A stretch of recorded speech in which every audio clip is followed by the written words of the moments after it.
my first event actually, CWO London, like in EU. So it's great to be here, and I mean the crowd's been amazing so far. Yeah, and they're just getting started. Yeah. Sim, thank you so much for talking to me. Please, Birmingham, give it up for FaZe. Let's go, man. Let's head back to the desk.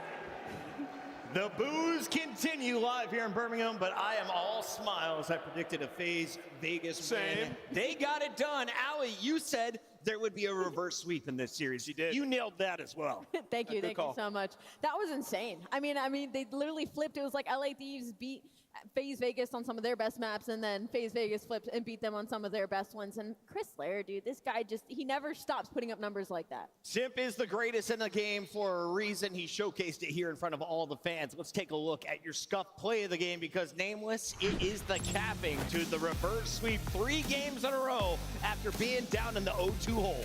Yeah, you could have just made a Simp montage from the 10 streak that he went on in the overload. But yeah, I mean, for them, it started in that game 3. Ultimately, we get to this game 5 where the problems of LA Thieves past, they just came back. The search and destroy woes. And, you know, you've seen a lot of the rounds, Hydra kind of on an island by himself. Yeah. You know, and for FaZe, they just know that, right? If we go somewhere all together, we're either going to catch Scrap by himself with a sniper, which happened twice, or we're going to have to just deal with Hydra. And they did that very well throughout this game, especially in the second half. 0-4 was playing way more aggressive. The 1v1 versus Neum was massive, just playing his life. And in the end, they closed out. 0-4 with a massive game, but Draza as well, I think, deserves a lot of credit. People were calling for someone to get dropped from FaZe, and Draza was in a lot of sites.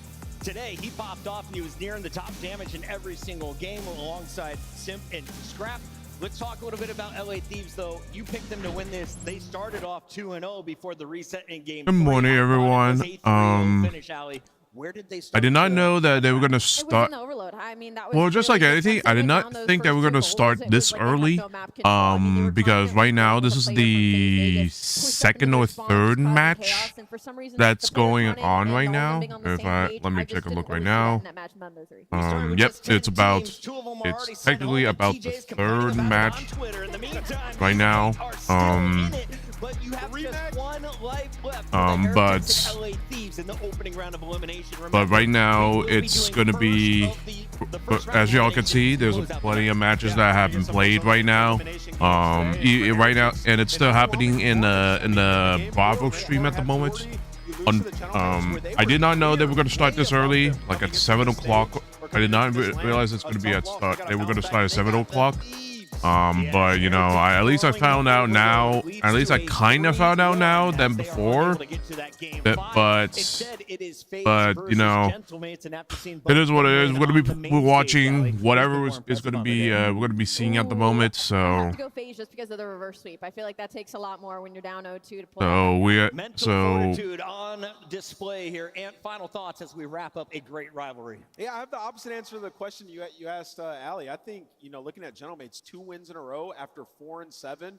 Hey, they're back on land. It doesn't matter about online. They're here to make a run. When we come back from break, we keep it rolling here in the first round of the winners bracket. Optic, your #1 seed, will take the stage against Toronto Koi. Lock in.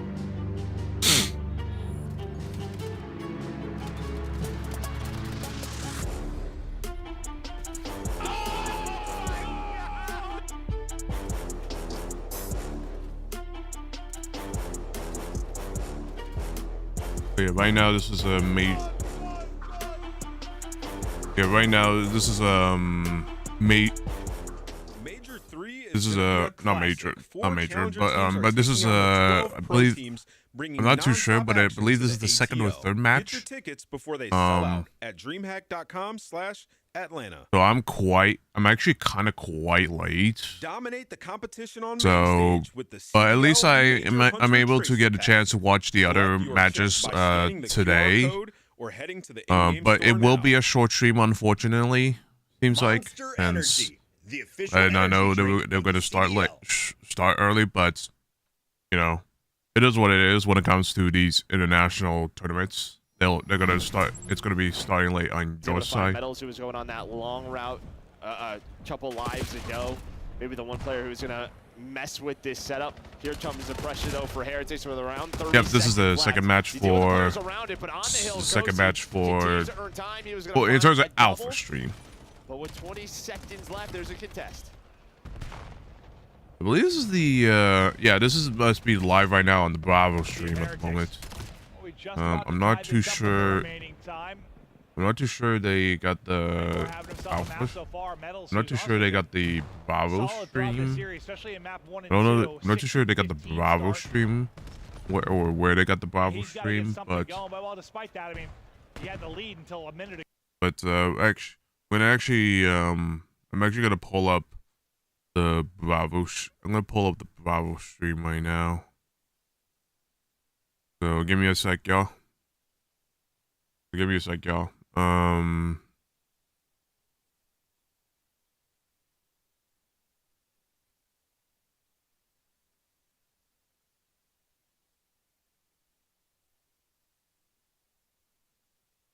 yeah, as y'all probably saw, it seems like the usual Royal Ravens and Surge have been eliminated, and it's kind of not surprising at this point that Royal Ravens just can't get anything, can't get any shit done on LAN. I mean, they're going up against Paris Gentlemates, but that's still no excuse for losing such matches like that. But you know, it is what it is.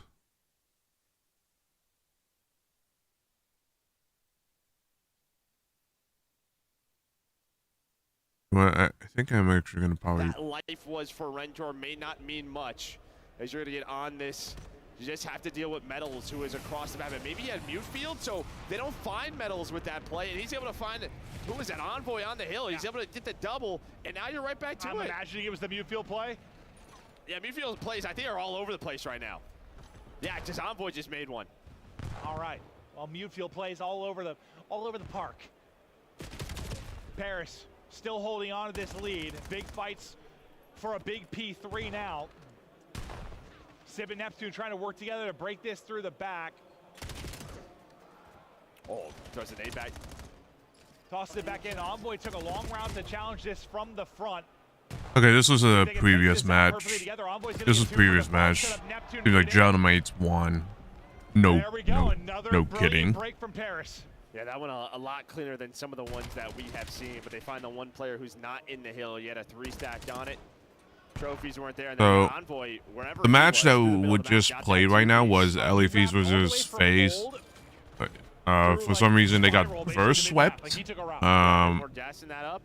was game 5. Unfortunately, unfortunately my hometown just lost, and I don't know what the hell they were doing. I saw a bit of the match. I don't know what the hell they were doing, but whatever. It doesn't. But whatever. They're in the losers, so I'm not gonna have to make a run at this point. At least know the position to be in. Sib has knife out. He's going to get caught. Very similar to the last time we were here. Play. Trake's just a little finesse. Back it up and wall jump. Neptune's like, guys, I'm finessing. I'm finding kills. That looks like a sick joke. Neptune's like, boys, get to me. A lot of these kills are looking like that. People are getting melted all over the place. And due to Neptune's play, what do you know? Paris are in the hard point.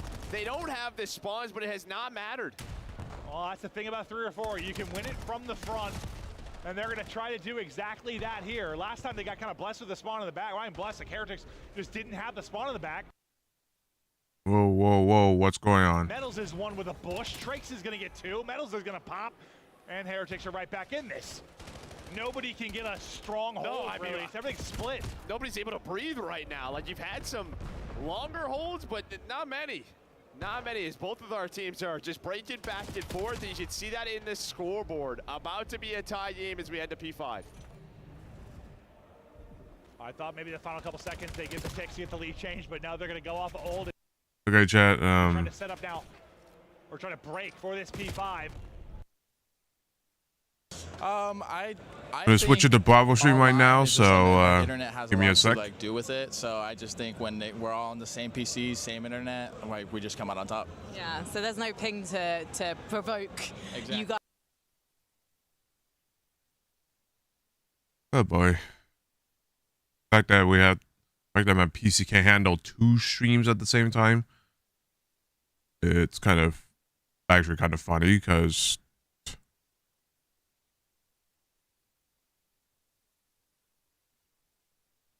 I'm having PC right.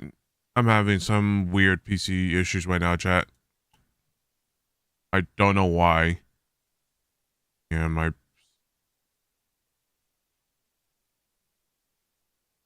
Literally just the morning, by the way. Also, hey Jago, how you doing? Welcome, welcome. Come on. What the fuck? I have never seen this issue. I never had issues with like multiple stream issues. So I'm a little confused on why this is happening. Give me a little bit, chat. I'm just trying to restart. Everybody wanna be like me, but that's something that they never gonna be. Hello, ladies and gentlemen. Welcome to the Bravo stream here in the Call of Duty League. Birmingham Day 1 has been an absolute blast so far. We've said goodbye to 2 teams. We've sent 2 to the losers bracket, and we're about to do 1 more here. Yeah, and the teams that have been losing, not happy, so you want to make sure you stay in the winner's bracket here. Very interesting battle we have as well. Obviously, Mamba very confident. Still a rookie, though. You saw the interview. Hesitated just a little bit. When you're asked who's the next best team, you say it's not even Optic. It's us. We're number 1. So hesitated, but he'll bring the goods on land once the match hits off. Hopefully doesn't hesitate in-game. G2 Minnesota have been a wonderful squad to watch online. We'll see if they will be just that today. Again, the Lanimals. Will G2 live up to the name? Skyscraper, Mama, and Estriel, you know them, you love them. But again, the question is, can they bring it here on LAN? It's been an interesting time thus far. Many of the matchups have gone. The main stream we're going to be focusing on is we know they can bring it together on the main stream we're going to be focusing on is obviously Alpha stream, but we will be playing. We will be watching once Alpha team once the next match on the Alpha stream starts. We're going to switch back to it. G2, they look good. They're a ferocious team. Yes, they have a little bit of inconsistencies online, but when these guys are firing on all cylinders, they look on point. Funnily enough, it was against Riyadh as well that I think they started to kill some of those storylines. People weren't sure how they're going to perform. Everybody was on Skies' back at the start of the year. Then you have that one game hard point, the 250-249, where Skies makes that game-winning play. G2, so much potential, and guys like Estriel, I mean, he turns up. You play against the best teams, that man always fries. Excited to see him play. Yeah, he really is a staple of much of the success G2 has seen. It's having the same fucking issues.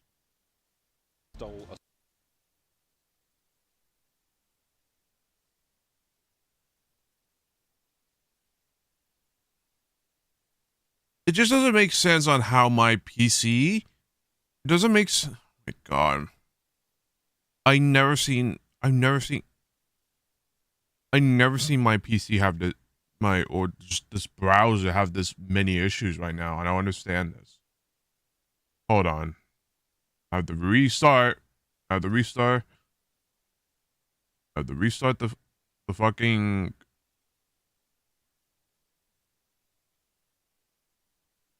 We're gonna silence. We're gonna silence this for now.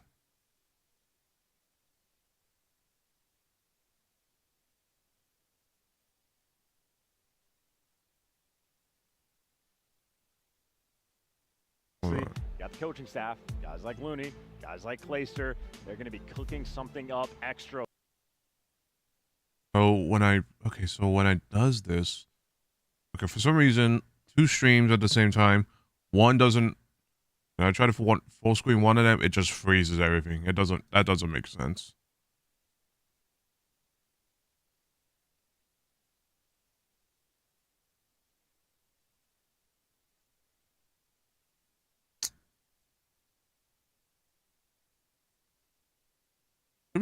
Should not be having this many issues, Chad, with browser with browser issues. Like, Jesus Christ.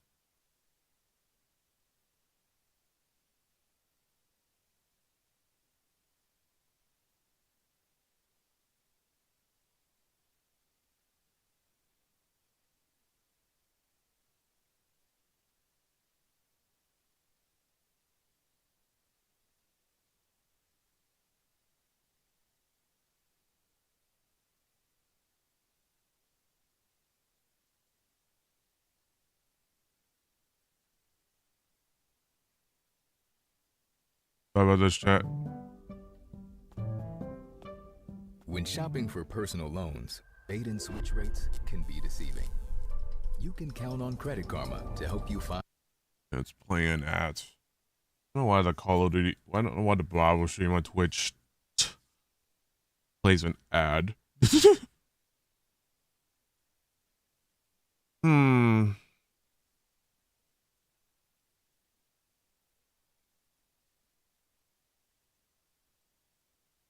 It seems like we're playing right now.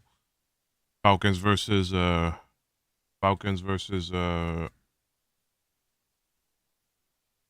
window now as G2 Riyadh, or Minnesota versus Riyadh. The fuck, man? I don't understand this. What? I don't know why I'm getting mad right now, chat, but I have never had this many issues on my browser.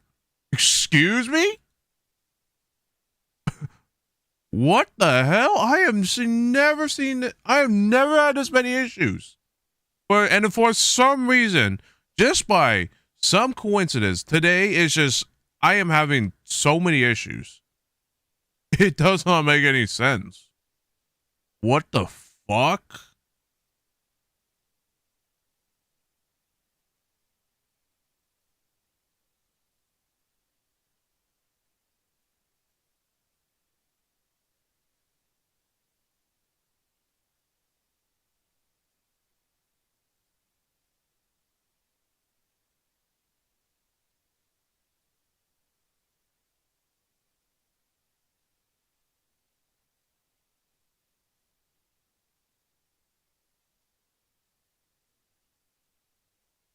Yeah.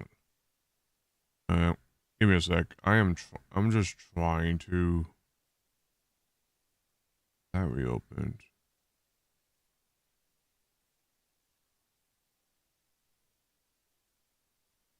Hold on. I'm trying to close every. Nope. It just okay. So it just crashes like that. Okay. Cool. Okay. Even doing that just doesn't help. So I guess for whatever reason, I can't handle my browser just can't handle 2 streams at once. This doesn't make any sense.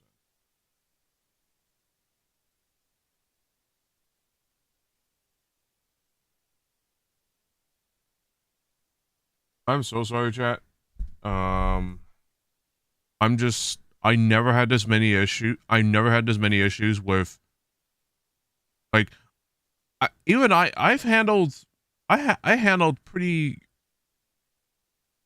big stream. I have handled old streams, but it's like, what? I've never had this many issues. Anyways.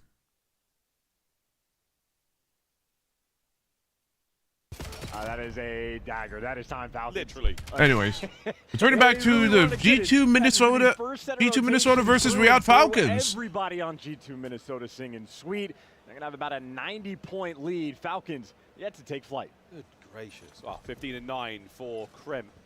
Baron Viscount of Krempingham. Shots in from Exton there, but I mean, seems like Falcons. Seems like right now, chat, Falcons is taking a there's no leash on them. They're feral, they're wild, they're carrying diseases, and they are disgusted on P1 again. They are getting not slammed yet, but like not a good start. Not a good start for Falcons. Of his teammate, but you're gonna lose it anyway. Another 2-piece there from Mamba in G2 again, bully them out of time, and the mini map is looking like hell. Falcons not even fighting for mid-cut. They're going to try to bully this through the front. You're down by 90. Hold on. This is pain. Hold on a second. 121 to 31. It is a... I'm going to switch this stream to the Bravo stream, to the YouTube side, just because... Okay, it just has issues as well.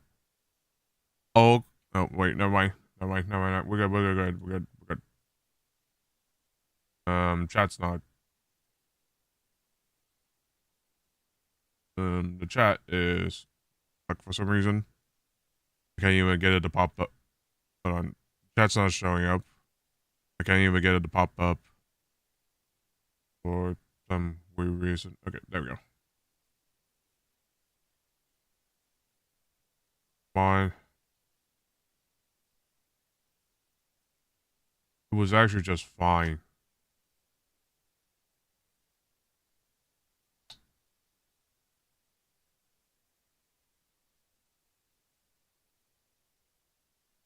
Okay, close the okay, close everything right now. Okay. We go again.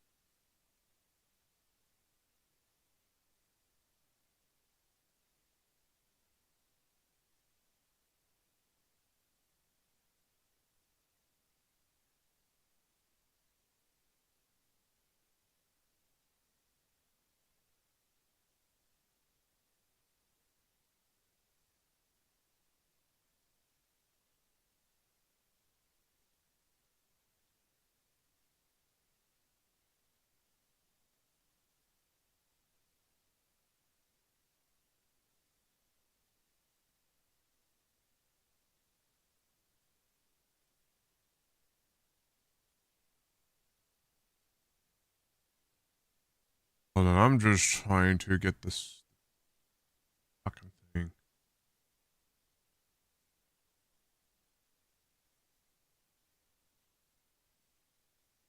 Like, to be fair, I never had issues like this. I'm just confused on why this is happening right now and why it's like conveniently just got the kills on the pinch, and it was a mixy looking mini-map over towards the time. Well, Rab deliver. Maybe push out a little bit too aggressively, but there you go. 2 in the feet from the ARs, and it made that, hey, it gets the job done. 4-man white, all guns the Kiss was forward, just and this is kamikazed. wonderful time to be able to hit. It looked like he kind of kamikazed. There. Cell's got a lot to contend with on the outside. Right now, it's actually getting. Right now, the scores is Enough neck and neck trace in the out moment, from chat. Hold for a second.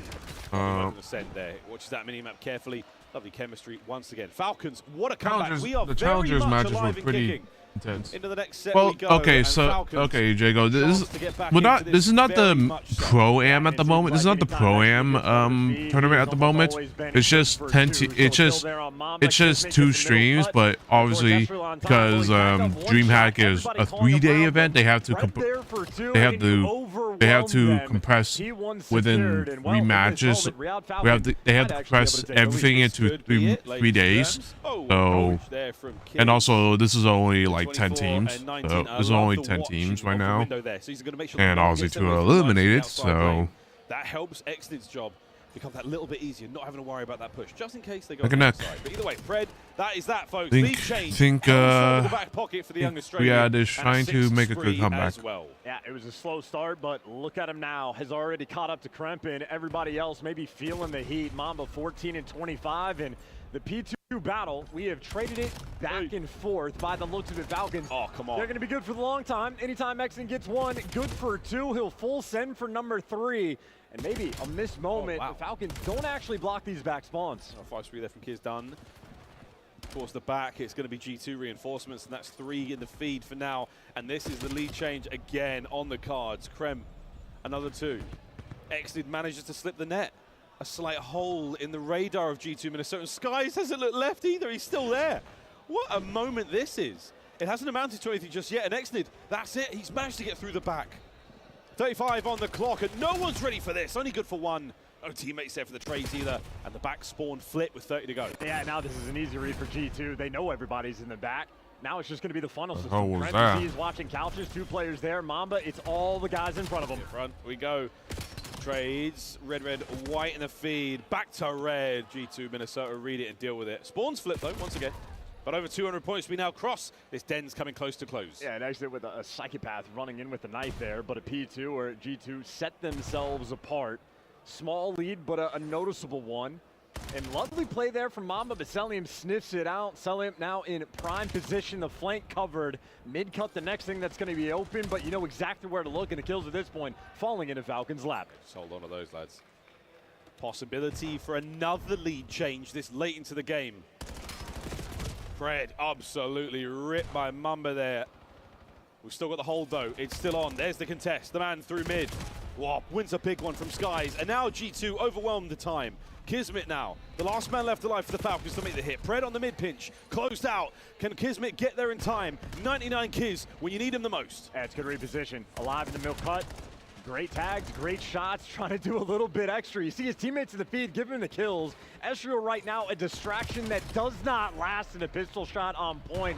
Everything there for the hill time, good. Oh, yeah. Now, Sam Octane, he's going to love this one. It is a P4 Hellstorm. They're looking for the break. LaRue somewhere with his fists, his hands in the air, watching out. Clear Skies. As Skies clears, Celium. You push those players to the inside of the map, and G2, they still hold. I mean, hey, it was a nice attempt there on the curve, but the positioning on point, and this game is going to end on this hill. Massive advantage right now for G2. Finally change possibly of the map. Pred now with a Hellstorm again. Another investment. That's two investments, and they got nothing out of those boosters. Connection there on but they got one. Number cleared out. Last man left alive. Skies as the reinforcements are still close. Here comes Celium on a time. The contest is on. No good. Kreb for two. Ooh. What a hold. An exit now brought down under a SGG's from Minnesota. Fire. Map 1 and Den in the bag.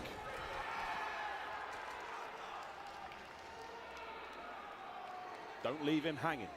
There you go. That's the teamwork we love to see here in the... All right. All right, well, that's the first matchup. G2 Minnesota versus Riyadh Falcons. This is on the Bravo stream. So right now we are going back to Optic Gaming versus Toronto Koi. Tell you why in just a moment. Because first of all, we need to introduce Toronto Koi.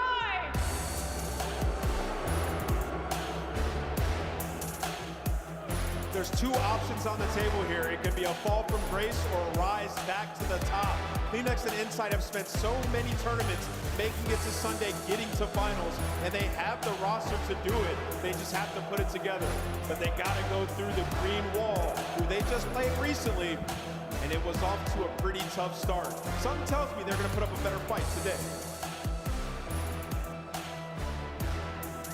Here are your players. Kleenex, Birmingham, it's your British boy, it's inside! By his side we have Hits, and we have Joe Deceives. So you've heard it there. Birmingham feels like they haven't quite picked a side just yet, but those players are going to be fighting for the approval of every single person in this room, and I cannot wait to see what's going to go down. Let's head over to Shift and Study. Thank you, Frankie. I would say, well, there might be a small little bit of bias in the venue, just a small bit. But hey, you know, you want to talk about just a little bit of an underdog story here. Toronto are playing, at least if they go for, the same 4 maps they just got done playing Vancouver against. And I will say, if you missed out on the B stream, didn't look as convincing as we would have liked, but they still were able to take care of business in the end. Yeah, you take care of business, even with Joe Deceive struggling in 2 respawns out of the 3 that you played. Inside played outstanding, but Vancouver are a completely different beast compared to Optic. Optic are the best in every single mode, so to take down a #1 team, you better be on your A game. That's pups versus the dogs right now, man, I'll tell you what.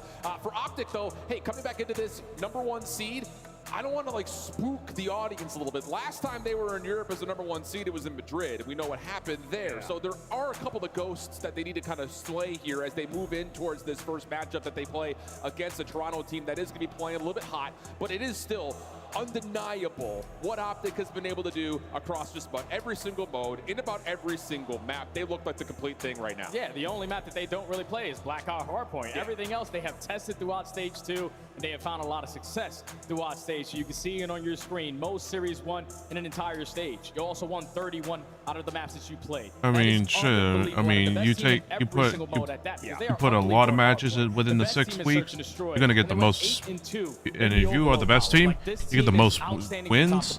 You get the most wins.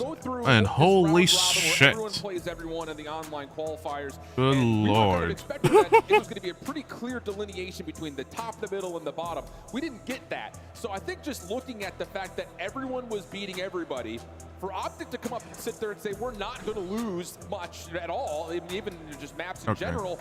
So it seems like when one stream, if I just pause one stream, then full screen this, then for some reason it just works.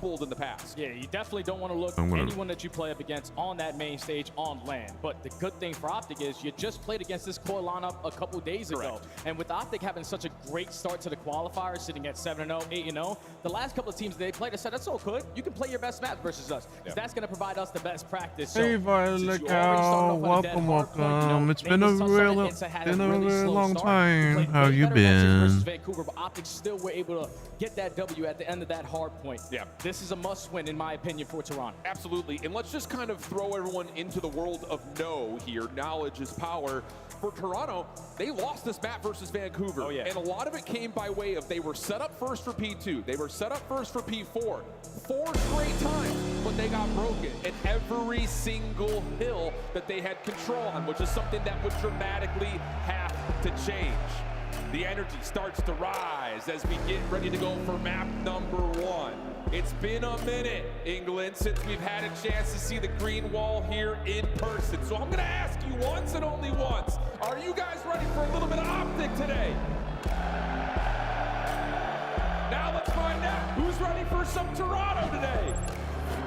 Yeah, it's kind of what I thought. Yeah, Toronto Optic, map 110. Let's get it on.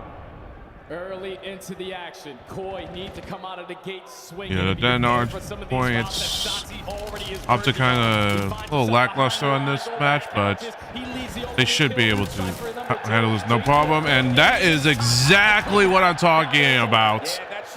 The immediate break. Toronto will still spawn towards the P2 side, desperately needing recovery. You see it on the top-hand side. The last time these two teams played, it was tight. So getting off to a hot start would be key for Koi. Right now, they're just playing a little bit of pickup, though, just trying to find some sort of a look at P1. A lot of it shut down through couches, and now Hoops on the route trying to flip spawn. Yeah, but they had mid-connector, and it's CleanX able to line up a double there, so you get the break for a little bit of time, but still to have the spawns that you want over towards P2. Shotzzy also phenomenal. Starts sitting at 5-1. Has the info onto Kiss, but at least sets up Dashy for the kill. Optic just need to get it towards P2 now. Yeah, big win here potentially for either side. Hook joins the effort though as Dashy's off the regen. Outer, that's the win from CleanX on 2. Help is inside with Joe Deceives. Again, he was slow starting versus Shotzzy has no intention of letting him heat up. Already finding 2, keeping both sides at bay, but Joe keeping himself in the hard point has Toronto still spawning close for quick reinforcement. Yeah, big moment there for Koi. And a misplay there from Optic because you slayed your way out. You were creating that extra layer through the front door. No one hard. Nice. Second and 10, you're right back in with a clean 4 dead. So only one player on this side. It's going to be Kips. Looking for a one-on-one gunfight. He's able to find it onto Shotzzy, but his teammates are still not in the play yet. Yeah, Dashy zoning out the rooftops means that this hit for Toronto is staggered and scattered. Nice. And will fall. Now it's time to take the hit on the chin, rotate over to P3, and even that will lead to split spawns. Optic in a moment of concentration, trying to work their way through Dojo, but CleanX holds the line for a key double. And Shotzzy knows that there is this potential at a split spawn here, so he's just going to camp in towards lockers, have another good play on Shotzzy. And now with your teammates spawning on this side, you know all of Core are going to be over towards Dojo, so you have the numbers, got to hit a stun or a nade to break on it. Gibbs is trying to throw a shoulder, but doesn't anticipate that all 4 members for Optic are here. Now a quick pin being established by Mercury through mid-left, but it's Joe Deceives. Much better in the start here on the Den. Able to shut down a couple of Optic members. Leaving Dashy is the last one left alive outside the play as Optic are looking for routes. Yeah, so far, fantastic hold here from Koi because you're forcing Optic to be a little bit uncomfortable. Consistently trying to break through the middle of the map. You go 3 for 1 in a trade fight. Joe Deceives cleans up Mercury's again, so you have an opportunity to take the lead plus some here if you're Koi. Yeah, and I think, again, the big key is, yes, Toronto can keep things scrappy inside of things like a P3, but it's really about can they dominate on a setup as we look over towards 4. The final battle for scrap time, though, echoes on in front of Dojo. Joe Deceives just looking for an angle off the mid. Nice. Able to find 1 damage. Good win, Shotzzy. Good win, Shotzzy. Plays a bit of a factor, leaving CleanX now fighting for his life. You gotta spawn him out now. You gotta spawn him out. You gotta spawn 1 out. Now you gotta get the other 3 inside point. Hold down these dragon spawns, or at least allow Joe Deceives to be into the play. But Hoop the nuke strikes first. CleanX and Insight clean up house, and this is where Joe Deceives pitch is going to be felt. 3 for 1 back.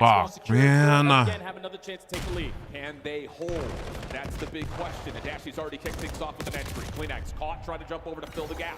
Kips 3 and 10 after a hot series versus Surge. A slow start here, and Joe just has to back off, value his life, and Optic continue to stagger the respawns as they continue to find stray kills. Yeah, now you're forcing Core to just funnel one way, Yeah. all the way through the back door. Yeah, I know Toronto Koi did play in the play-in match, but like, so right now Optics like gold, kind of like gold right now, is to try to get the guns hot right now, since they have not played at all today, so other than probably some scrims, so they're gonna have to they just need to get the guns warmed up, and that's it. That's the only thing they could do right now. Yeah, the P3 was the answer for Core, keeping themselves into this mix. Now Optic looking to make those adjustments into the second half, but they're losing all the gunfights off the rotation. You have couches somewhat secured if you are Koi, but they're more focused on soaking up the time. Yeah, I mean, how inspiring is that if you're Koi and you're looking at Kips at just 3 and 10 for the end of the rotation? They got us. Now by 8 They got points. Unbelievable recovery for Toronto as now Joe Deceives is starting to carry the spotlight for him as he's on 4 in a row. One more is Hook, but no. Trade not officially there yet, but Kips' nade will take care of it. And Toronto, all the meanwhile, still inside the time. Yeah, Shotzi's flip spawn now. Potentially, it needs to be a big time play. They need to play for time. Dude, what are they doing? Still Koi in control of the spawns and in control of the map. You're losing every single fight now. If you're Optic, this is not good. Yeah, just Joe in that takeover MVP style mode right now. Insight, a bit of a slow start of his own right, but again, Toronto will still get a couple of players to try to defend against this hit towards P2. Kleenex, the first one up, doesn't win the gunfight versus Shotzi. Good play, good play. Inside the hill, Optic will win the rotation to have the setup. Yeah, and this is where Optic are going to make those adjustments. Make sure you have someone towards the backside, guaranteed blocking those back spawns. Just need to win those gunfights from the front, but Joe Deceives lines up a double, and now you have Insight breaking the back, and it's only going to be a one-on-one Good play. Shotzi's still doing Shotzi thing. Optic's still in the time. Joe Deceives needs to get in the Good cleanup, good cleanup. It's a big time. That's big money time. He is doing everything for Toronto. There's just not a follow-up yet. Kips and Insight really struggling right now, but if they can find a couple of kills to clean up this hit from Optic, it would lead towards some good time for Toronto. Merc still holding the outside, wins the first battle. Watts more as he's doing up with Shotzi, and from the front, Optic secure a break. Basically a flawless hold there from Optic from the front side. Gives themselves a nice little comfortable lead going over towards P3, but you're not going to have the numbers, so the Nuke has his hands full, looking for the opening kill, at least stalls time for Mercules to somehow away, work his way through mid-cut. Now the Nuke is going to strike, looking for kill number 2. Rotation. Good kill, Hook. And he's going to get the stun check over on the Kleenex. Doesn't win that battle. Ooh. No immediate trade nearby, but you are stuck up creek without a paddle if you're Kleenex. So isolation comes through. Toronto trying to pinch from the front simultaneously, though. Now Shotzi's got the read, but gets pushed off. Maybe a chance here with these mid spawns for Toronto to quickly pinch through mid. Nobody watching that right now from Optic, but Shotzi's clearing out the front. Here comes the pinch through the middle of the map. Shotzi somehow still alive. He just has the 1v1 in front of him. Oh, not quite. Insight gets the win, and we're going to go neutral. 2v2 over the time. Yeah, there's 30 seconds remaining at the P3. All of Koi have been forced to just bombard their way through Cabo every single time. Every single long route over to the backside of Dragon has getting cut down, and now this is a flawless hold from Optic. A chance to go from P2 to P3 with basically uncontested time. But That is, I don't know how Merc lost that. Now Optic needs That is crazy. lock down this side of the map so they have the rotation anew. Good first win from Shotzi. That shuts down the exit through mid. Joe, the only one through, if you want to call it that, is he's going to try to threaten the front. It's all about timing here as Toronto are still waiting to assert some at least pressure towards the backside of Dojo. Ooh, the timing just doesn't work out. He wants to look, so now Dash is in trouble. Spawners are still up for the moment though for Optic. Do everyone spawn in? Yes, they do. Hook now back into the hard point, and everything's going to get cleaned up for Optic. Nice! That's fantastic plays from Optic. Even when Joe Deceives strikes on the unknown factor from the front door, you're able to manage him quickly and now light up the kill feed with everyone else. 30 seconds remaining at this HP. All of Koi forced to break through rooftops, and finally Kleenex finds the opening. You need something out of Kips at Insight. They are 16 and 42 combined right now. You cannot beat Optic 2 versus 4, but Toronto is still hanging in. Another lifeline. But nicks another life out of the Cat's 9 because at the moment, Toronto is still just barely clawing to stay in this map. And now with the leader's advantage, you can start to work on some of these long routes, but you are getting caught in those positionings. Shotzi works his way through couches, allows Mercury to spawn right near him. So Joe Deceives, he's thinking, I'm Oh no, he's gonna get caught. Yep, unfortunate. Ooh! Shotzi just zooms up the steps. Joe can't quite lock it down, but Kips provides a double to keep Toronto inside the hard point. Kleenex cooking up a nade. Now looking over to the top of the tie, but Mercules is able to find one. Help is nearby. Insight trying to finesse. Dance trying to get any damage he possibly can. Decent tracking, but Shotzi's just a little bit too quick. Joe is slow. Should be traded. Nice. Nice. That's a triple. Getting lost. Double positive. Another 5 spree. And Optic still soaking up a majority of this P1 time. You do that a little bit too aggressive, so Koi have an opportunity with one player to at least spawn over towards House to get you off at the time, which leads to the break. So Koi, even though they're getting they need to tighten up. Optic just need to tighten up a little bit. We're getting into crunch time, and we could not have players nearly triple negative for Toronto. Kleenex and Joe are doing everything. They don't make Jan Sports big enough, though, to carry through Optic, you would think, especially with a couple of straight kills coming through as June as P2 opens. Nice. Now Optic have win. That's a triple again. All 4 dead, layers being pushed out, back spawns are being blocked. You now have gained all the information that Koi are going to what the fuck are they doing? Find the opening too, so you can overwhelm them with the pressure, and that's a clean 4 dead for a clean break for Koi. But Mercury's still alive, lots of damage in. Toronto will still get a couple of players to contest from the front. You need to show up near Kips at Insight. Kips able to find one. Insight bounced out of the hill though. Close spawns for Optic. Can you out-trade this if you're Koi? Nice little slide out from Joe, able to find himself a second. The pitch from Kleenex involved, and Kips is now showing up 3 in a row. Toronto looking good for the scrap as Optic are spawning all the way out, and they're going to be split, rotating to 3. The fact that Koi are still in this game with the stat lines that you see, it's not about how you start, it's about how you finish. Kips and Insight, can you have a big moment? Rotation. What the fuck are they doing? 5 in a row. And he could possibly get a Hellstorm, and he's able to get the win versus Dashy. All he needs is some hard point time. What a resource a Hellstorm could be for Toronto. Stunned right now of the fact that Koi are even possibly considering taking the lead. It's 2v4 essentially.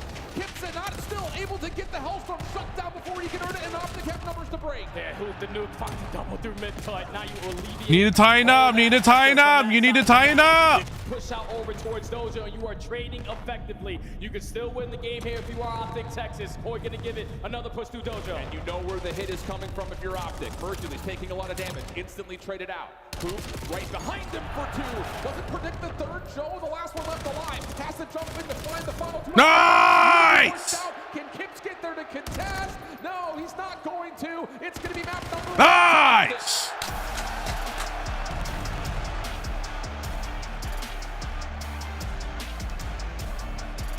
And it's sort of the same score that we saw a couple of Let's go, baby. In the qualifying match. Koi were dominating all of that game until the very ending where Optic. Oh man, that was just too close. But Optic, the adjustments that they needed to make was especially on that second half. Koi get beat to the punch at the P2, get full 60'd on. You get beat to the punch at the P3, you give up the first 30. But then you make the P4 scrappy, and even though Koi were able to take that lead at the P2, Optic were in firm control of the game because they were just thinking a step ahead. Yeah. And you got players like Shotzi, starting off the game the way that he did, consistently going on spree after spree, and just being so damn annoying to where you're one of the Koi players, like, you're coming off the respawn. I don't know if Shotzi's right next to me or all the way across the map. He's just so hard to keep track of. Thankfully, he has that performance because Optic, they needed him to do that on that opening map. Without question, you get 4,600 damage out of Joe Deceives with over a minute in the hard point. And to be fair, shout out Treyarch, Kips and Insight are looking at the final scoreboard like, I went 30 and 29, I went 25 and 26, I was in there, but not being able to finish those eliminations is where Optic are able to get the extra 10 seconds, the extra 20 seconds. Because simply put, Insight's the guy who they're looking at to say, I'll be in the hill, soaking up some time, and the last guy standing to win a 1v1 to secure things. And simply put, he wasn't able to win those gunfights when they mattered most. And also, to be fair, to kind of throw a little bit of an extra kick around her, Kips is really out of the question until he goes on that 6-3 back over to P2 to P3. But the fact that they were in this game is so surprising. It's very surprising to me, my friend, because 2 players were getting destroyed. Joe Deceives and Kleenex to kind of bail them out of so many situations. And I don't know if it's because Koi were playing fantastic in the teamwork aspect, or Optic just giving up a couple opportunities and they were seizing it. But regardless, Optic take that opening den, a map that they were trying to add to their map pool all throughout Stage 2 qualifiers. You do it versus potentially the best team on Den Hardpoint, and you did it now back-to-back time versus this lineup. Yeah, that's a really strong point. Just I mean, just the I mean, Joe and Kleenex were absolutely, were actually kind of kicking ass, I'll say. But Optic, I know they were just kind of, you know, getting hit slammed by the two, so they just gotta keep on bunny yarders down. I won't say it's the same story as what you and I saw earlier today versus Vancouver, because simply put, they didn't really have a chance to hold anything. And they were still, again, finding times to at least contest, if not flip some of those 50-50 hills, in particular this P3. And just on top of that, they also did a nice job the second time we were on the first hill to get a lot of time there, too. Yeah, if you're going to say that that's the final score with the stats that we just put up versus the best team in the game, we're gladly going to take that, because obviously we want to get the W, but we fought tooth and nail. We just needed to get 1 or 2 more kills in a certain situation, and that potentially changed the outcome. But another situation here on lane when you find yourself down 0-1 off of an L on Den. You need to have the response here on raid. And that's the big key, because we were talking about the advantages that Toronto had when it came down to search and destroy on this map versus Vancouver. Their first blood percentage was pretty solid. Their conversion percentage pretty solid as we look back over the game flow map from our first map. And again, just to kind of visually represent what we're talking about, again, it's just like these tight little ebbs and flows. With 2 players getting destroyed. Exactly, which is just something that you would normally expect. So now kind of taking that focus into the nitty-gritty of this raid search and destroy. Optic is one of the most successful teams when it comes to first blood percentage and conversion percentage. And Hope they can lose a post-plant setup. So I feel like there's a lot of pressure on Toronto. Hope they can keep the strats up on the raid S&D.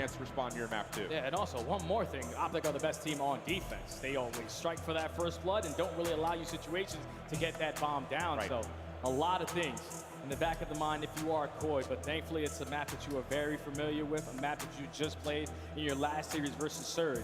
Even though it did go all the way to around 11, there was a lot of good play calls and great decision making to lead to that victory. And they need to be on tip-top form, because in S&D and March, these guys are outstanding. I mean, it's been across every. You got 153 and you got 151. It's been near I mean, both lads are just smoking everyone else. The win percentage for these two guys has also been unbelievable, considering that Hook is in the mix when it comes to that percentage. So there's a lot of bonus towards what Optic's been able to do in the search and destroy outside of just killing well.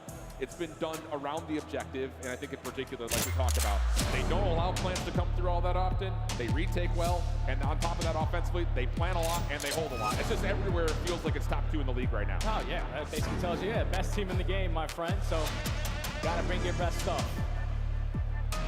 You gotta take care of this young man on your screen who has been outstanding ever since he entered the pro scene.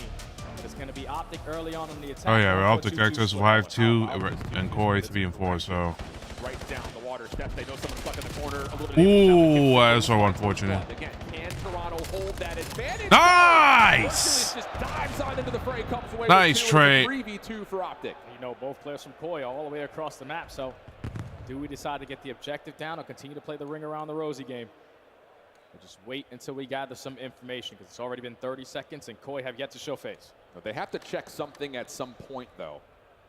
And it looks like Optic are waiting to catch any information, as you mentioned, before they can commit to either site or playing for kills. Toronto rewrapping back over to A, and in that moment, Optic are going to jump. You might as well just plant. Nice play. He's just watching all of the map. He's working himself on the ace. 1v3 left up to Insight. Now Insight currently a little bit stuck over towards water steps. Merc focus staying here to see if he can catch all 4. And whoa, Dashy, knife out, little dancing. It looked like Merc did catch all 4. So ace goes to Hercules and first round goes to Optic. Yeah, and there's no way Optic should have that much confidence to make that play call right off the rip of the game. We go 2-2 split and are uncontested sliding through the middle of the map. That's basically a GG on the round. You know that we have them trapped. We have the advantage that we want. And when you're gaining information with the players going over towards bedroom, even though you lose that first blood gunfight, Hercules is instantly there to respond with 2. You get the bomb down. You're fantastic in your post plant. You don't throw away number situations. Optic, that's my great in the opening round. I wonder how much research Optic were doing. Even though we have been doing a lot of watch parties, I know that the matches I've been watching off screen have been they've been so goddamn really good in terms of Optic. Chance for that, but quick action here as Toronto look for the early plant. Ooh, that's unfortunate. Sliding underneath the angles at bar will be shut Good down. trade, good Dashy trade. responds with one of his own 3v3 and then a gunfight off screen for Nice. as Dashy somehow finds Kleenex on the exit, I believe. But there's Joe. Last one left for the 1v3. A little bit stuck and he will be chased.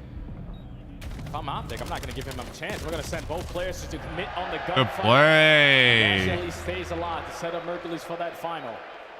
But Koi got the first blood. They had the post-plant scenario, but somehow, some way, Optic are able to force one-on-one gunfight after one-on-one gunfight. Break them all down. Successful on the retake. 2-0 quickly. Just that late little peek from Dashy, top cutout. Yeah, because like Kleenex was trying to challenge Water Steps. You would have loved him to sit at bedroom to keep cutout safe, but just gets caught. Dissected perfectly by Optic, 2-0 up. And now we'll see if Toronto will try to do that setup that we were talking about just briefly for a moment. Can they get Joe Deceives into the middle of the map defensively? That was a key that they really tried to accentuate versus the Surge earlier today, and it did lead to a lot of success. Looks like no interest for Toronto to do that here in this round. It's all 4 members in and around A. Doing the same exact play that they did in the opening round. Mercury's still in a position to watch all of middle, but you're going to get this bomb down at B for free with bedroom control and Tiki control. All right, let's see if Koi can do it different this time. And they're just so late to get here that any nades really won't affect this post plant much at all. Shotzi just dancing with the nades inside of Tiki, bails into the water. Smoke to keep him covered. This is taking so much time. Under 30 to play. First blood to Mercules. Almost a missile up for another, but Kleenex responds. But down to 20 seconds to fight. You've got to make a move, and how do you? There's just nowhere to go. Shots onto Kleenex will keep him held back. He's the last one now standing, and round's over. Optic's going to go up 3-0. Man, Toronto makes some very quick adjustments, my friend. Because there's no way Optic are going to go to the same thing that worked in round number 1, and it's actually way better than it was in round number 1. Because at least you had 2 players from Koi contesting over towards Tiki, and you found the first blood, but you stack everyone towards ring, complete blind counter out of the green wall, you get the bomb down at B with all the space that you had, and Koi take 15 seconds before they even end the engagement. Optic, this is way too easy for them right now. This is child's play right now. So feels like a must-win round right here for Toronto, just to start to at least throw some considerations to Optic's camp. It'll be Toronto on the offense. Bit of aggression of their own over through mid. Shoulder from Shotzi leads us to believe that they have read this, especially with Joe at low health. So it's a double stack over towards Kitchen to defend. B is currently open, quote unquote, but it's going to take a long time for Toronto to really clear that out. Yeah, Koi are thinking, all right, I'll play call this round. We take mid, we can get the bomb down to watch it from mid, but Optics show face at Kitchen and don't allow them to be fully comfortable. Now they're instantly taking space away at B, and the time is still ticking away, and Koi have yet to get the objective down. Joe needs to make a decision on how he wants to play this. They haven't even cleared laundry yet. They're still tossing nades this direction, and now all of a sudden Optic defensively can try to react. Kips, a couple of nice shots are in. Smoke will block off the remainder of that gunfight, and we're down to 40 seconds. Toronto still looking for some vacancy to plant. They're trapped. They don't really have an angle to get this bomb down. Your best bet is to do it towards laundry, but now Kleenex is going to be contested on the backside. There's only 30 seconds remaining on the round, and we have yet to think about the objective. Nice! Finds a second 4v2. Dude, it's just like little jabs on one side, uppercut on the other. Little jabs on one side, uppercut on the other, and Toronto just cannot get their feet under them in any form on this map. Wow. They are getting battered. Well, let's go. So tough if you are Koi in that situation, because you take mid-map Good away, play. Right? Don't show face. You wait 5 That was seconds now. that was basically flawless gameplay there. Trying to get the objective down. Wait, they're shooting us in the backside of R. We can't do it yet. Now we try to get it down, and they're already contesting as backside laundry. Optic are just so fast at reading the map and putting themselves in a position to force Toronto to be uncomfortable. And that has led to 4 rounds in a row. Vibes for the green wall have to be absolutely immaculate right now. You have to love what you're watching in this surge. Dashy has been stuck on 5 in a row for a while. He hasn't even sniped yet. I know. Here we go. There's that aggressive play that we were talking about. Toronto able to get Joe in towards Zig just a touch, so the defense can start to structure around that. But still, Optic are just going to let this happen and maybe try to feel out with some late nades how they want to try to manipulate the map from there. Yeah, best defensive look so far here from Koi. But Optic have already gathered that information and are slowly going to work their way still over towards this B site. Don't throw a shoulder that can potentially cost you, and you do at least you make it count. If you're Kleenex, you find one. Joe gets the trade. Numbers still in favor of Koi. Shotzi in some trouble. Able to keep alive for a while, but not long enough. Dashy decision to be made here, sitting on 5 in a row, close to a hellstorm, but tries to poke out, maybe to find the good try, skill folks. not going to work out. And as you called, Toronto best defensive look so far, and it works out for him. Yeah, and it was all because of the pace change-up. You don't give a one-sided map to Optic uncontested. You take mid-map away or instantly in a position to watch both sides. But it was better with the fact that Optic were trying to retake mid as well, initially to start that round, and you push them back. So you finally get one on the board there if you are Koi. There's still a couple more to even make this a competitive S&D. Yeah, and that's not a round that's going to completely deter Optic's mindset around how this map is going right now. It just simply gets down to a 1-for-2 exchange at water steps. That goes the other way. We're looking at 5-0, no problem. Tips. A look at Shotzi as he makes his way into water stairs. He's currently stuck there with Kleenex tossing nades, but Shotzi's just going to throw out a smoke, get out of there, and now he's a mystery man again. Same exact play Koi just did on defense. Optic said, all right, we're going to do the same thing. Force you to be uncomfortable in your spawn. Allow that time to keep on ticking down, but they have worked their way over to B, uncontested at water steps. Not wasting any time, let's get it down. Well, you got to be careful if you're in sight right now. He's looking to play off. Ooh, the timing just doesn't work. Nice play, Hook. And now it's just 4v3. They have to clear every corner right now. They got to be very careful. Ooh. Trying to finish off the first kill. Hook gets a second. Nice. Last one left is Kips. And 1v3 this far away from the bomb. He would need to do something special. Play. It's not going to happen. Optic 5-1 up. Man, they're so locked.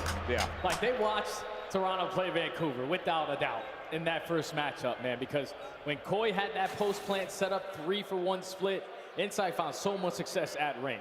But Hook did not give it up. He was committed on that angle, knowing that this is the guy that likes to make that play. You take care of Insight, you're able to have the number situation and overwhelm everybody else on the side of Koi for a successful Oh, those are previous? retake. Oh, yeah, those are the Optic previous CDL outstanding on match. the defense. Those were the Have yet previous. to lose one in this game, and now we're at game point. Yeah, this is just one of those that feels like It's actually kind of Toronto's nice holding a candle for right CDL now. to do. Just kind of put the previous CDL major and world champs winners.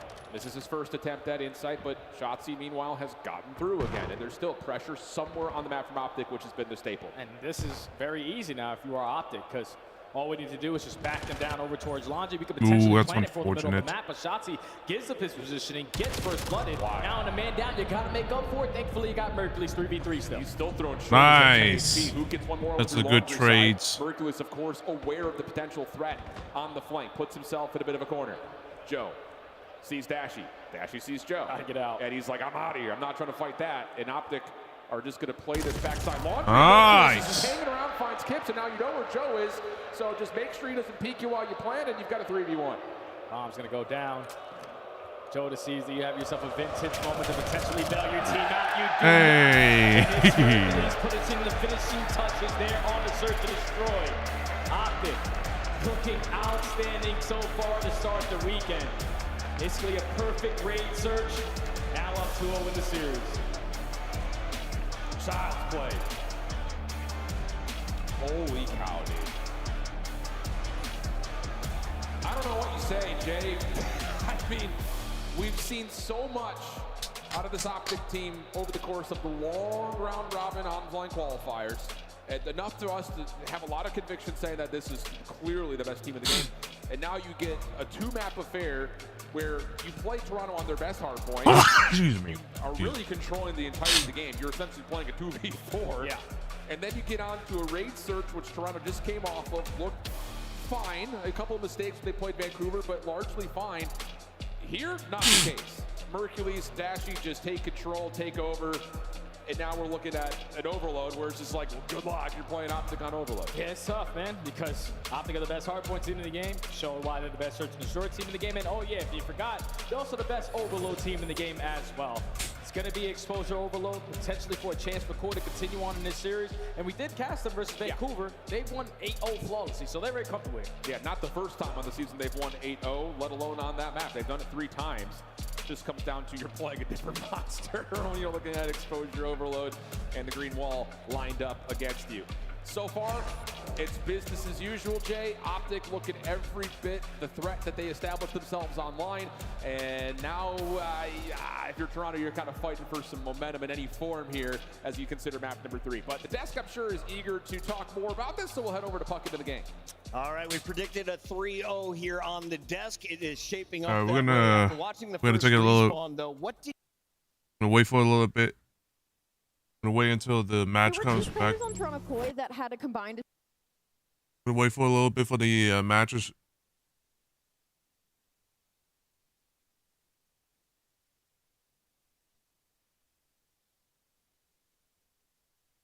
Wait for the other match to start.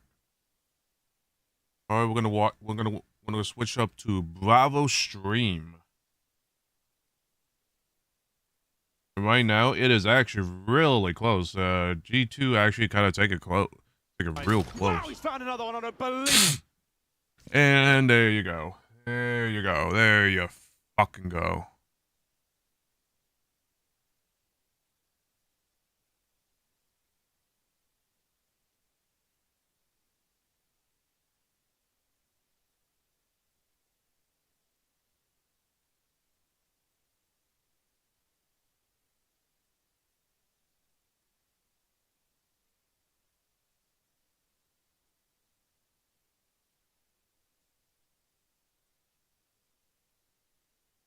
Does it cost for Nameless' search and destroy tips? I'm there. You let me know. Get the kill. Bueno runs it home. 5-4. And that is going to be game G2 Minnesota pulling off the 3-0. Device will not respawn, and neither will the Falcons. Mamba letting them know what a two-piece it was. Saves the game in the final seconds. And a deft 3-0. As G2 Minnesota march onwards, they send the Falcons down. They're actually showing it as well. Green clear. No time wasted. And no better feeling than to win the 3-0. You spend all day, all flight, all week hyping yourself up for this series. What is the game plan going to be to take them down? Well, you end up playing Falcons on some of their better maps. And you just absolutely take them to task. G2 Minnesota kicking their tournament off right. Kicking ass right now. Falcons, GG's. Hold on. Falcons, not necessarily, I mean, the kills department, solid. Excellent. Ooh, excellent on for doing a lot for the boys. That is a really bad stat line right there. Jesus. 15-25. The hat trick, the last one to go through, alongside Mamba, who had 2 of his own. Absolutely beautiful stuff there on exposure. Here are the highlights from that very exciting game. An unbelievable way for the Falcons to descend now to the lower bracket. They started things off very, very well, and a great back and forth second half. Yeah, I mean, 1 or 2 missed opportunities for Falcons to get some scores. Obviously, great plays on the defensive end. Kremp is there to show up. G2. Interesting that one of them, I just saw last second that one of them has a sight on the pistol, even though we're not allowed to use it in ranked, so it doesn't make sense. Up around the device there for Falcons. Get a moment where Kismet ends up falling off the map, and I mean, just a few things that slip on by. I think in terms of possession, Falcons more or less in control of that game, but G2 extremely efficient, teamwork on point, and Mamba, the rookie. Cowboy boots or not, we don't get to find out, but he will be walking into winners round 2. I mean, what a wonderful start there for good old Mini. Good old Mini. Mini over here in Birmingham having a good time. Again, we talk about the efficiency of your... That they have to play. All right, we're switching back to Alpha once again. And you just saw it, like G2. All right, so it seems like turning off a setting actually fixed everything. About Falcons being a top team, and we're saying, oh, they're top 3. They get to land and get 3-0 by G2. All right. I don't know what Falcons we're gonna get, but G2 on point. Yeah, they're looking solid, man. You guys, it's the cowboy boot buff. I mean, I'm gotta be Mamba with the boots. He's him, man. He's him. So that's kind of what's framed up. Of course, you talked about this. Des talked about the loser of that matchup plays the loser of this one, which also means the winner of this matchup plays G2. Yeah, that was a saucy matchup between Optic and G2 when we were at Southern Methodist. So that could be another rebuttal there if we do see that, which it looks pretty likely just based on how this series has gone. just, take the floor here, Jay. What are your thoughts going to this overload besides the very heavy green wall riding narrative we built so far? All right, so from what we saw from Koi early on in their series versus Surge, they dominated time of possession. When you dominate time of possession, that means you're also finding a lot of success in your slaying department, so lead blockers for finding every kill possible. Just Vancouver are a way different beast than Optic. Correct. Optic have the players to single-handedly bail you out of certain situations. I feel like they're the only team that we have throughout the season that could put themselves in a bad spot and still bail themselves out of it just because of the raw talent that they have. So Koi, you need to be the team initially to start off on the scoring side. Get a great break off like you did versus Vancouver. You stand a pretty good chance of forcing game 4. It's all about momentum, especially on this map where... All right, overload. Let's see how this is going to go. Because I know that this is one of their better maps. I know this is one of... You got done playing a team that was 1-10 in overload, and you're essentially playing a team that's been like 10-1. Complete opposite. Yeah, complete opposite. It's just... Based on how those first 2 maps went, I think especially the Surge, you're just looking at a team that is roaring. Since this is one of Toronto's better maps, obviously they're going to pick it, so... Obviously they're going to pick it, so it's going to be interesting. Do some damage here in map number 3. But if they do, Scar Hardpoint has been solid for Toronto. You could say, of course, a lot of the same things for Optic. And then the Den Search and Destroy. It's anytime there's a Den, you're looking at Toronto saying, okay, you got some favor there. So it's not impossible, just feels a little improbable. Just one step at a time, one map at a time. One moment at a time if you are Koi. We're still seeing the fly through, but I'm hearing gunshots on my headset. Have no idea if the game started yet, but when music comes back, it probably has. Okay. Yep, that'll confirm. There you go. There you go. Yeah, man, it's just interesting. I think especially like the Des was talking about, and we'll just kind of take their narrative and run with it a little bit. Man, COD is just a land game, apparently. Pairs looked solid today. A couple of tight, tough matches, but they look solid. Optic obviously doing their thing. Riyadh suffering a little bit. G2 looking hot. I don't know, man. It feels like the top 4 that we had for Major 1. All right, so it seems like on Bravo stream it's going to be Heretics versus LA Thieves. So it's going to be interesting. So hopefully my hometown boys can make a comeback. Probably going to be hard. Just because they did lose the reverse sweep against FaZe, which sucks, but you can't really do much, unfortunately. So you can't really do much when they get absolutely world star. I don't know. I mean, I didn't obviously watch the match. I didn't watch the match until because I woke up not knowing that they started early, really early. But So the team who dominates it more is obviously going to control the game, which would tell you that they're dominating the slaying, and it's going to be that team's game to win. To be fair, though, the time of possession numbers for Toronto slightly inflated from the 8-0 they just came off. Yeah, but even before that, they were averaging 190 seconds with the EMP on exposure. If you have 190 seconds with the EMP in your hand, you're always on the offense instead of on the defense. That's where you want to be in overload. Absolutely. Scoring chances really do feel like it's everything. Yep. Not getting too cute with the EMP, but also not trying to overchell and do too much work, get too cute with it, all the things that come through. At least for Kips and Joe, they're vibing right now. Yeah, they look good. They look happy. Considering that they just got the break speed off of them. Yeah, especially after that map number 1. They're going to go back and watch it as a team later on. Yeah. Before they lock in for their next series, but... If they have the time, I mean, they might be sprinting over there. Potentially, or they might not even play there, because that's 0-2 so far in the week. They gave away for the race back. But overall, it is, I think, for, especially the considerations of what the online round robin looked like, would we see a replication of that on land for Optic fans? So the answer is yes. For Miami fans, not so much as of yet. And they got a tough matchup that's immediately going to follow. They'll have to play up against Thieves. Ooh. Scary matchup there, but that's a top 8 match. That's a scary one, my friend. Jeez. You can't afford any mistakes at a tournament where not every team goes. Facts. So you got to lock on in so you don't get sent home packing in the top 8 finish. But to touch a little bit more about this map coming up, when we looked at the vetoes, this is the only one that threw me off, Al. Good call, yeah, hit that. Because last time that they played, it was Scar Overload. Optic were able to win 5-4. But this time, instead of, Koi picking that scar for a rematch, they decided to get rid of it. And at that point, you're expecting Optic to pick 10. No, they decided to go on exposure, even with Koi just getting a very successful 8-0 victory. So they just so they pick. Oh yeah, that's right. I forgot that's how the vetoes work. Does not care. But we're locking in, ready to go here.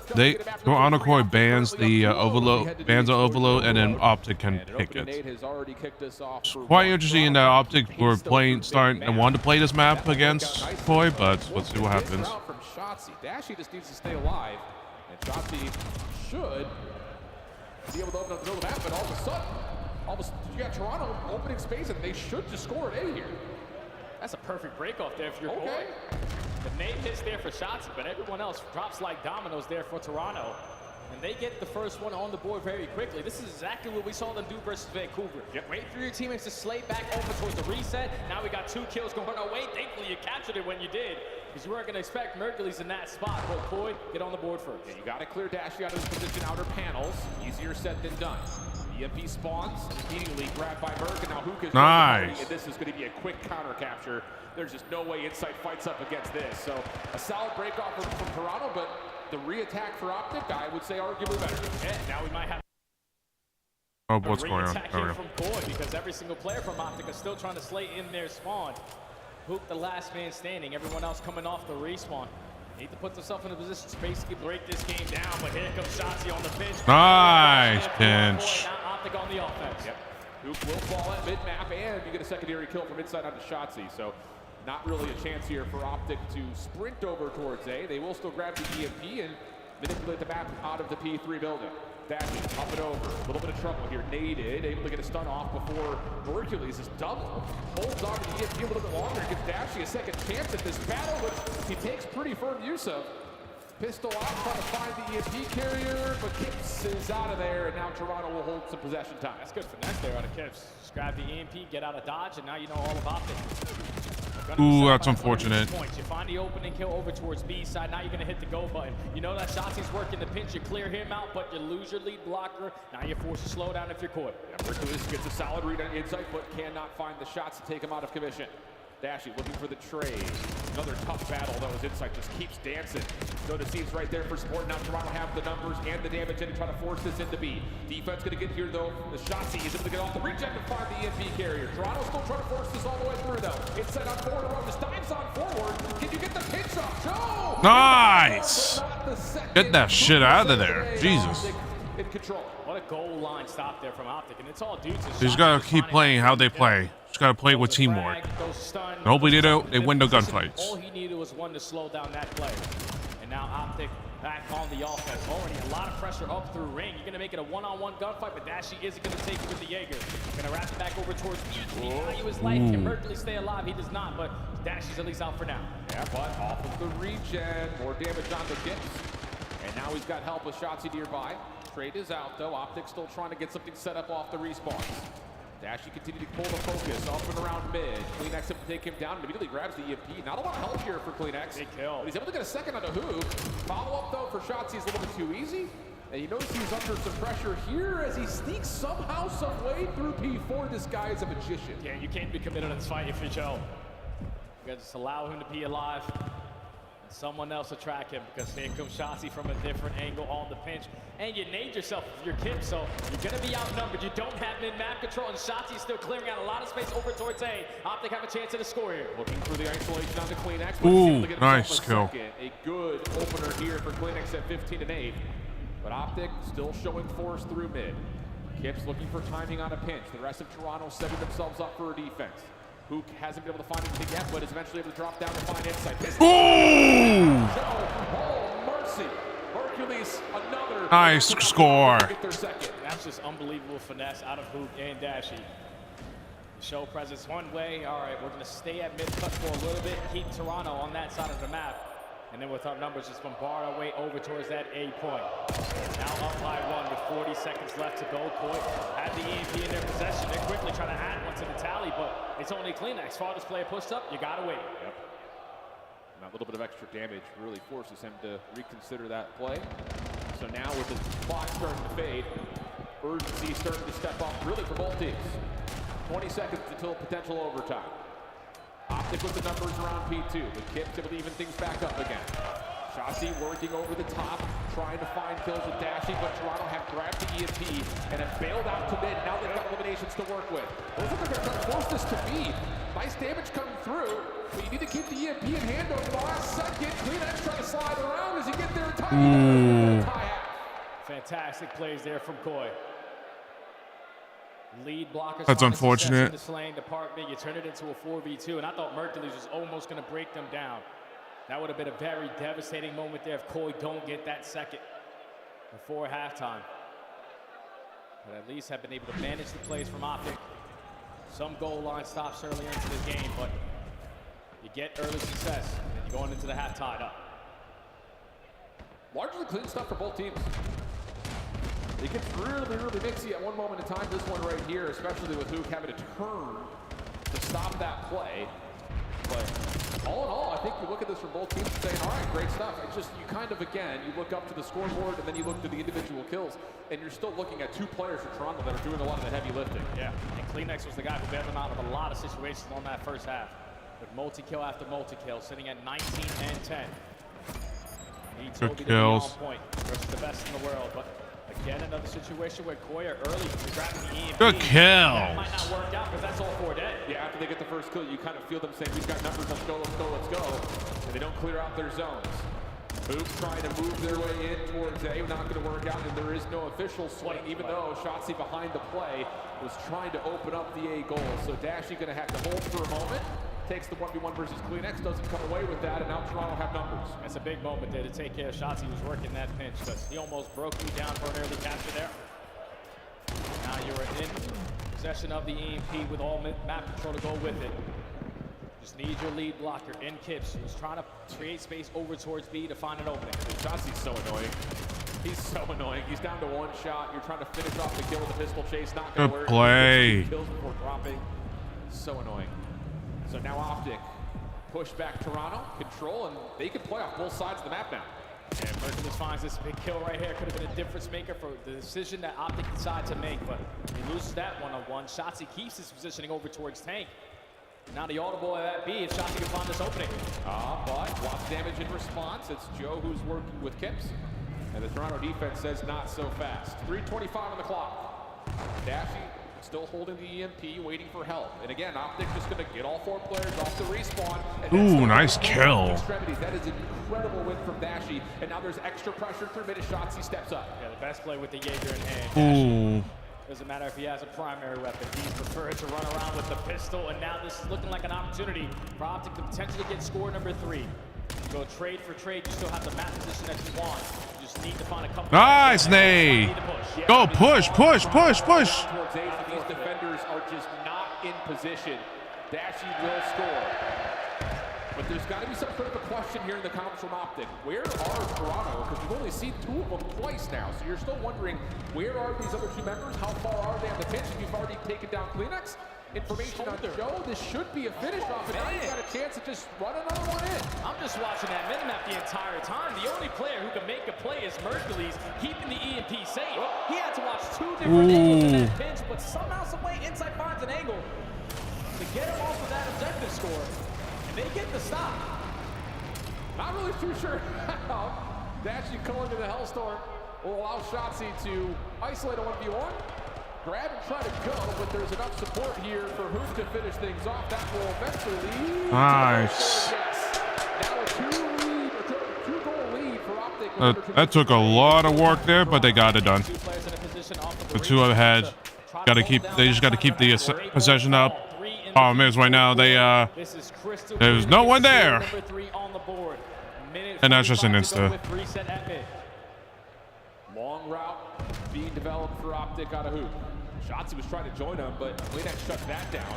Good damage on the Hook on the flank. Kleenex just going to go ahead and take his advantage and grab the EMP. You still have a couple of players who are guarding over here towards the A side of the map. Joe Deceives in particular just has to hold his life. Pistol works out for Kleenex, and it's a 4-4 game. Minute 20 on the clock. EMP will reset up top, but Toronto they should be able to contest. And that's 3 dead as well. So now it's all on Dashy. The only player pushed out towards bottom. Solar is going to be sniffed out by Insight, and now you got Kleenex using this on the offense. You can't run out of P4. You were forced to give up this score for free. 3 in a row for Boyd. They got the lead. You do have mid-map control for Optic, trying to set something up around the next EMP location. Joe up and over, 3 in a row for him. But Optic come away with 3 straight kills, and they've got a 3 pathway to rise through. Are we choking? What are we talking about? It's just counter scrap after counter cap. 5-5, 45 seconds of the clock, and we reset to mid. And Optic had mid-map control as well. So if you're a core, you got to check every single corner or find effective trades. Shotzzy already finds the first, tries to pick up the EMP and get out of dodge, but he gets knocked down 30 seconds. Yeah, and you still have a couple of players for Optic pushed forward. Toronto need to clear this out. Trades coming through. Kill feed starting to look good for Optic. Do they want to try to make a play for a score, or do you let this 20-second split out and you play a 4v4 with map positioning? Their call. Shotzzy is just going to take an extra layer, unfortunately getting caught, but it's probably going to come down to an overtime. Boy, actually put the EMP in their possession, or Fleet's just going to die at the right time. So it's going to be a 4v4. TDM. 1 life remains for all 8 players. All right. 2 minutes on the S&D, clock. come on. If you hold the EMP with tied numbers, Hold it. Just hold it down. Hold it. we have not Play for info right now. Do not like this. So this do not is overchow. not making any Play for info right now. Decides to be the one to take the first risk. Berkeley's locking down this side of the map. He's able to spot out tips, and the trophy's going to block that frag from having any impact. It's already been 30 seconds wiped off of the overtime, and neither team is willing to scale. The thing about this, though, the later the clock goes, if Toronto is going to just back off and not try to give anything away. No! Whoa! Force the transfer in 3v3. Shotzzy on the flank, but Kemp is going to get a read onto it. Joe trying to put some pressure, but here it comes. Kleenex on the side. He's going to blindside Shotzzy, but Kemp's also falls. All right, 2v2. 60 seconds on the clock, and watch out for Dashy. Oh, my goodness. Does he have the timing? Down low towards window. Nice! He has been Just play for the kill. 50 seconds. 45 seconds left to go, and Kleenex might have put himself in a position. Does he commit to it, Mercules? Oh, that slide. He sees it. He's out here. He's just going to grab it and score. There's no way. Go, go, go! Does he have anything? Nice! Seals the 3-0 for the first time in England.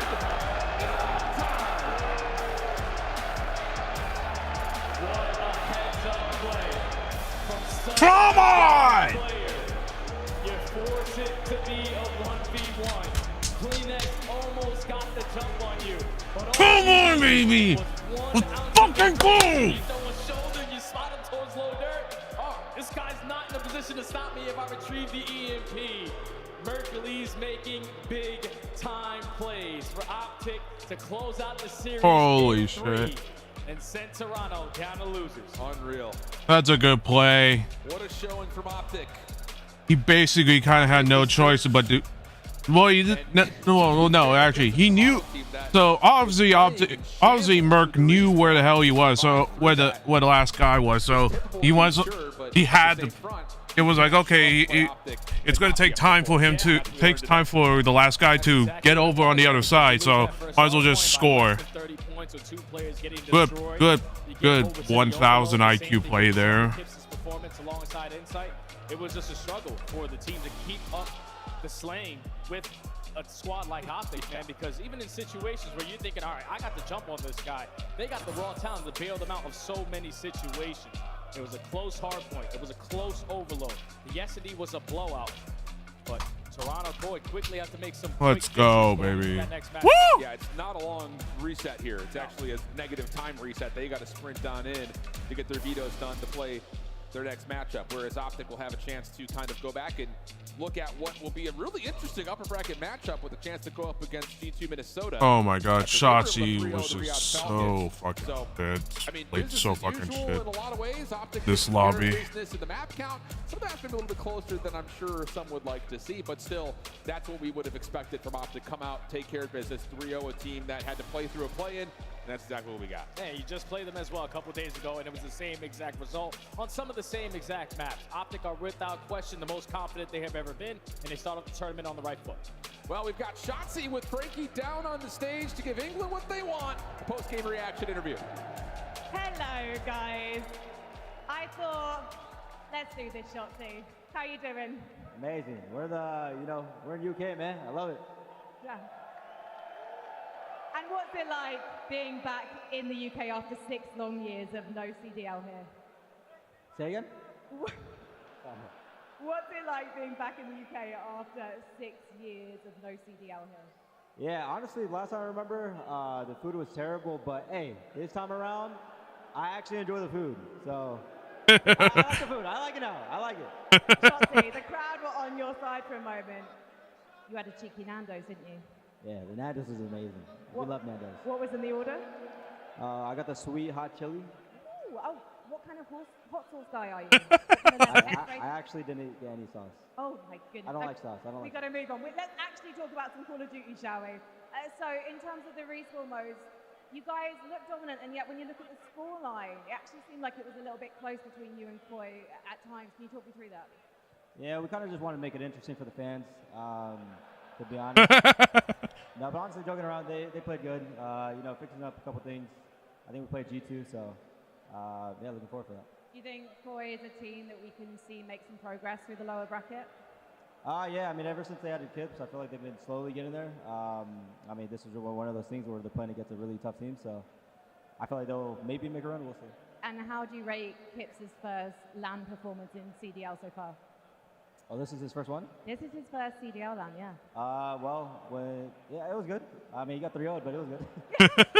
Fair enough, yeah. Let's cut the analyst desk and move on really to Optic and your, I guess, fortunes in Split 2, because it's nearly been flawless. And I have a sneaking suspicion the reason you dropped a series against Falcons in week 6 is because you were testing some of your weaker maps. Is that right? Yeah, I mean, you could say that. We were testing map pools because obviously we're in the winners. We had seed 1 guaranteed, so we kind of were like, let's just veto what we normally wouldn't. So, I mean, Falcons played good, though. They played great. I was looking forward to playing this weekend, but I guess they lost, so we'll get it next time. Is it going to be a 3-0 now all the way to the final? No. I can't say that. It'll be a good series for here on out. And for you, knowing that you're the favourites here, clearly you have so many fans here to watch you in Birmingham. Does that help you, or does that pile on extra pressure? Because you don't want to be second place this time. Yeah, we love the Green Wall. Any fans that shout us out, we love you guys. You guys truly make this a blessing, and I truly appreciate you guys, seriously. And do you want to give a shout out to the watch party here? I know Scump and the boys are cheering you on. Say. Scump and the boys are cheering you on. Have you got any words for them? Oh, we love Scump, Hector, Zinni, Bose, the entire watch party, the entire Optic office, managers, all of them. Appreciate you guys, and yeah, go Optic. Well, Shotzi, I appreciate you. Thank you so much for being here in Birmingham. Thank you for talking to me. Please, Green Wall, show your appreciation. Thank you guys. Great stuff there from Shotzi. A little slight shade thrown to the Falcons. We expected to play them, but I guess they lost. A good matchup here. They said I would say the Sage host is actually pretty. He's really lovely. I'll say. Overload there in the end. He's actually really lovely. I'll say. Well, Kleenex actually. They got a good pick from for the Sage. I mean, when Optic's playing like for the Stage host. So. Let's take a look at some of the highlights. So I'll give props to CDL. They chose someone that is. In the UK right it seems like has done this stuff before. So has done this stuff before. So I'll give props to the CDL. Tense moment. It's like I'm watching like a vet play with a young phenom gun. Like in the OT of this overload, he wall bangs the guy with like perfect shots, repositions, plays off of Dashy perfectly, and then once he diagnosed the situation, the 1v1, he's like, I'm just gonna take it and score. It's like so calm. It exudes confidence. And even in that interview, Shots exuding confidence as well. Like they're gonna make this run. It's gonna happen. I like that Shotzi says we're not going to go 3-0 everybody. They did it last event. They were 9-0 going into that grand finals, going up against the Paris Gentlemates. They take care of business here against Toronto Koi. And if you're looking at that bracket, Ali, I really hope they bring up that. Scuff play of the game here. It's got to be the OT. Yeah, the OT was unbelievable. From Mercury's point of view in this, I genuinely was like, this guy has hacks in his head. Like, he literally is seeing through walls the way he was shooting. And then, like Ant said, the veteran play of, I'm in this 1v1, I have this opportunity, we know where the guy is, he gets the info, he picks up the bomb, he's like, see you later. No. As soon as he saw, he saw Kleenex, he had the score because it's going to take a long time for Kleenex to get over. So he had a good shot. He knows that he's behind him. I'm grabbing ball and I'm going. He is literally thinking 10 seconds in the future. Yeah. Like he is better. He's playing like a veteran, and it's unbelievable, like as if he's been around for years. UK fans are fired up after that 3-0 from Optic. Here's a look at your bracket. After 3 matches on the main stage, things are just starting to get going here as we are about to enter the elimination bracket. Is getting G2 a bit. Semis tomorrow. FaZe will play Paris Gentlemates, but we still have 2 more matches to go tonight. Chris, I think this is the exact same bracket we had. Is it not? Or it's really similar at Major 1? I think for you two, it probably. There were 12 teams in that Major 1, but outside of it, the top 8 here? That was our top 4. Optic, G2, Gentlemates. It's feeling pretty good. Shout out G2 getting rid of Riyadh for Optic. They're feeling great. True that. Rid of Riyadh, or will they make it to the main stage? We have our elimination matches coming up. I'm actually gonna. It's Major 2 live from I'm gonna actually. We're actually gonna. So we're gonna actually swap over to the. It seems like the other matches. The other match on the Bravo stream's starting up right now. So I'm gonna swap to this. We're gonna swap to this match. We're gonna swap to this, and then we're gonna. I'll be right back. I have to use the bathroom really bad, so. Give me a sec. Yeah, well, we were thinking, star-studded lineup, super teams should be able to make every single Sunday. All right, we'll be right back. But now you're on the brink of elimination here on day number 1 versus a team in recent form has looked a little bit better than you, especially in Search and Destroy. So after a very devastating loss where you were up 2-0, you get reverse swept by FaZe. Hopefully you've been able to quickly let that one go because Miami, they are coming off of a loss as well. But they're that team that can always bring it in the slaying department. So that's got to be the key point. Just make sure we're locked in if you are LA, and I think map number 1 is going to be a big point for both of these teams. You know, it's funny. Clayster jumped into our green room while these series were going on, and he was talking about the prospects of, like, who would you want to play pending, you know, how the bracket plays out. And he's like, honestly, I don't want to play Miami because they are the more structured team out of, like, a FaZe or an LA or a Paris in the current moment, you know. You would want to be in a spot to where you don't want to just get outgunned. You want to play against a team that you feel like you can outstructure and kind of build a playbook. So let's take a look at these maps here. We've got a Den Scar and Exposure to get things kicked off. I mean, really, this, for me, you look first and foremost at LA, just try to start off a little bit hotter, and then hopefully you have a more comfortable win. But Miami have really dominated this map, and they play it in a way that I would say is only maybe bested by a team like Optic, for instance. Yeah, they're the team that holds for the front side of P2. It's just unguardable. You can't expect it to be held like that when you're getting those close spawns, and the same thing be said around their P4 setup. Just the thing that's going to be good for at least LA's sake is that these are the maps that they just played versus FaZe. Yes. You can run them back here. Yeah. Hopefully with better results. Hopefully better starts and better results. That's definitely the case. But let's take a look just to kind of focus on some of the individuals in this particular matchup because, you know, we've had a couple of players that I would say for both teams have, you know, really put themselves as star potential on their individual teams. But for LA, it's been a little bit more of a question mark about who do you look to because, yeah, Scrap is one of the top slaying players in the league by rating overall, but you've also had Hydra kind of into the mix and finding form. Neum, since getting picked up, has been solid. And it's really, you know, a question mark of which Abizi are you going to get? Are you going to get, you know, the Swiss Army knife that's going to dominate or the guy that starts 1-15? We're on the other side. Rancor's been Mr. Consistent for this Miami team, and you're just kind of looking to see can he hold that same pressure while also getting some help because we've dealt with some inconsistencies out of players like Metals and Super. Yeah, and what we saw in that last series, Super wasn't the same player that he was online. No. So you need to make sure that your AR is going to be felt on all of the respawns that you have. Because to start off on the den, you need to beat them to the punch. LA were fantastic. Down by 100 versus FaZe. Just slowly but surely playing chip away with everyone starting to get more consistent in the slaying department. I don't think Abiz is going to go 1-15. So this should be a way better Den Hard. That's an easy wager right there, my man. Absolutely no chance he starts off that smoker day. Unfortunate. Yeah, so he's going to do some loadout work, and surely we'll get a little bit of a sacrifice around P1 to make sure that everyone's happy and well, and that will work out for Miami. 9-0 start. Rencor putting pressure towards Couches, but knows his limits and tries to find some ground to fight on, but Scrap will deny, and LA will reset. Yeah, LA spawning over towards Couch's side. Have every single player up and ready to go, but they're still not getting any time off this P1. Now you need Hydra's route to be very impactful, and he gets absolutely nothing out of it. So Miami, a perfect start to this Den hard point. They haven't given up a single second at P1 and don't plan on doing it in the final 10. Yeah, and you've already got Trakes on the rotation in that final 10. He's going to be in a 1v1 with Hydra, who sees him first and deals with it quickly. Abizi also able to find a couple as the exit from P1 is contested, and even though it was a pretty flawless P1, LA is set up perfectly for the second hill. Yeah, they know exactly where Miami are coming from, but Neum chooses a very questionable route here, works his way through Boken, and thankfully you got Hydra watching that angle still. That leads to a clean 4 dead, back spawns block, all of Miami trying to break through the front again. And it's already being tested. Abizi, well-cooked nade, was able to find Super, plus a stun to make life easy on the battle versus Trakes. So, yeah, this will work. I mean, it's literally chef's kiss.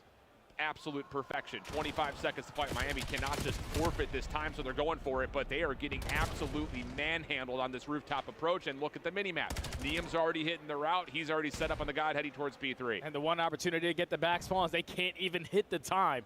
You're forced to rotate early over towards the P3. Neum in a position to gather some early information. Can potentially give you kill number 2, but he gets taken care of by Trakes. So he's the only one off the rotation here for Miami. 2 players from LA actually decide to go for a repinch there, and that's a horrible play. Miami are going to be fully set up now. Yeah, and you've got someone in Super watching for anyone to jump the mid-cut, so you can have double weapons focused, and we're just getting smokes all over the place here in this hard point. Jay, what is happening? It's an issue, man. So sometimes the game might actually read that you have a stun, but every time you throw it, it's actually a smoke grenade, regardless if you keep on changing it. So hopefully we can just switch the class up so we can stop seeing smokes here on the hard point game, but that smoke leads to a Thieves break.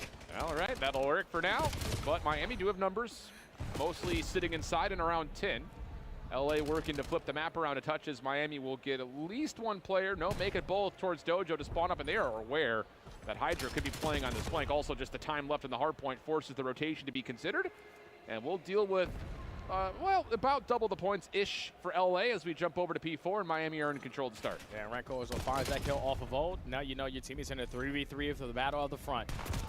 How long can you finesse, or how long is it going to take for Hydra just to break you down? He walks right through small room, lines up a double. Neum gets kill number 3. You're trying to block the back spawns. All you need to do is take care of Rencor, and that is fantastic plays out of LA. Yeah, Hydra on 3 in a row, 10 and 5. Watching the cross from the interior, easy nearby. Good help from Scrap makes this a perfect hold.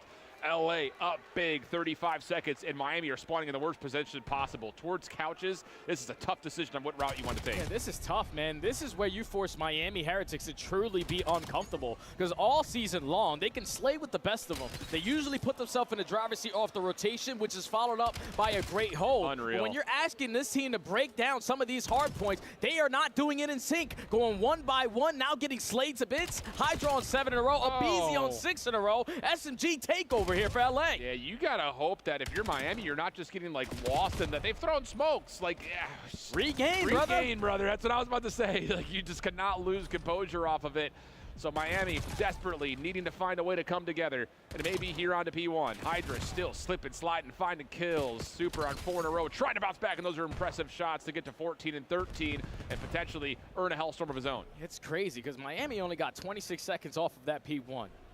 24 seconds came after the next 3 HPs. LA have dominated that first half, and when you're dominating, it's most likely going to lead to some hellstorms in the back pocket. You find the initial 2, but not a single player from Thieves in a position to get themselves into a time, so Miami withstand that and are still holding. Yeah, it's Super, who again was still trying to play for that hellstorm, gets shut down by Abizi. Neum had everything in front of him, but doesn't come away with much.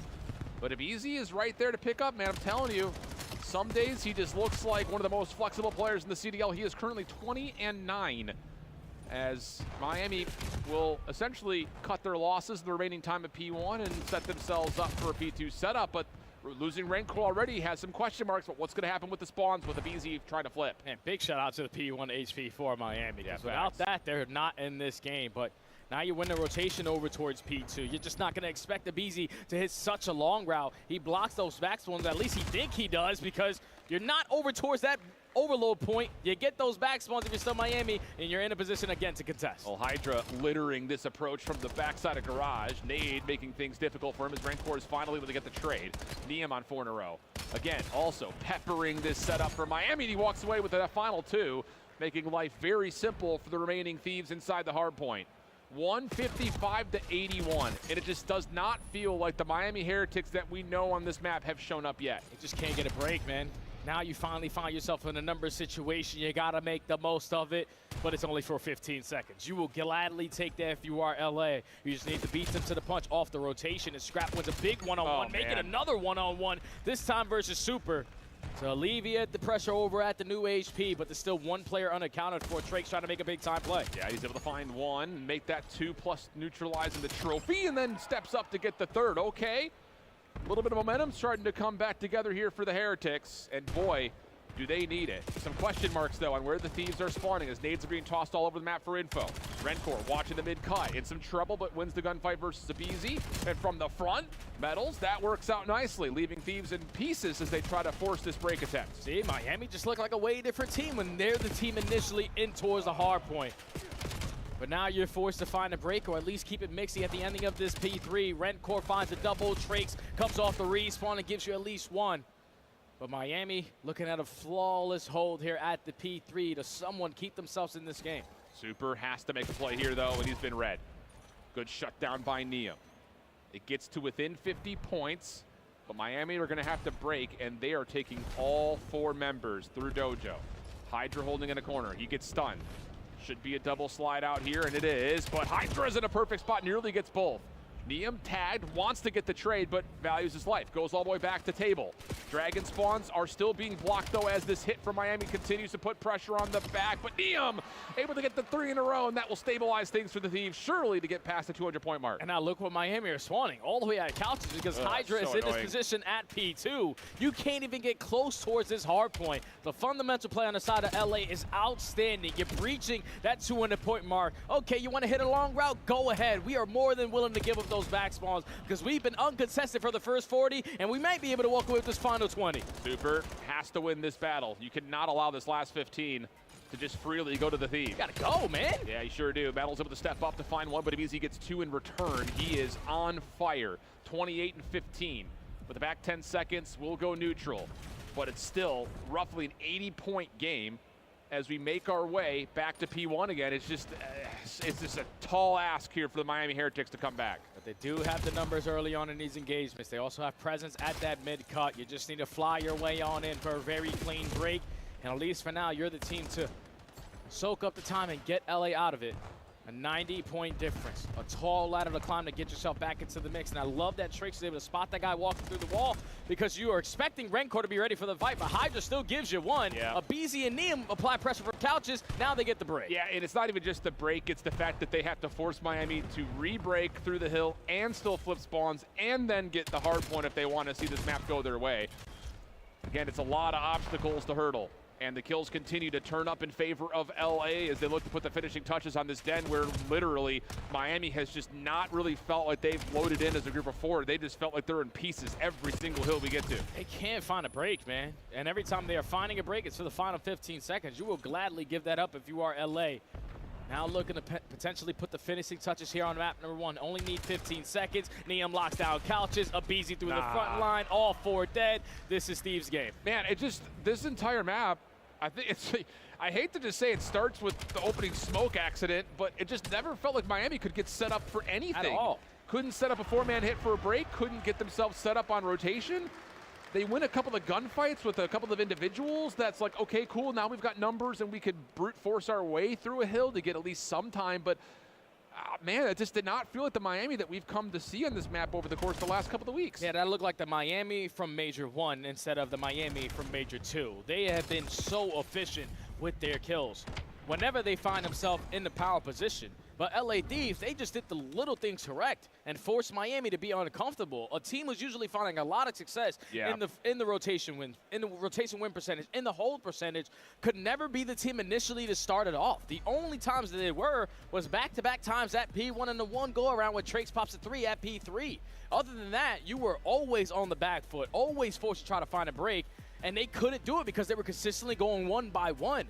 Miami are never in that situation in hard point, but when they are, that's how uncomfortable it seems to be for them. LA take the opening map in dominant fashion with the BZ right in the wrong. What was it, 1 and 15, 34 and 18? That's the Abe I know. Yeah, dude, he was 20 and 9 at one point in time and going on multiple 4+ streaks.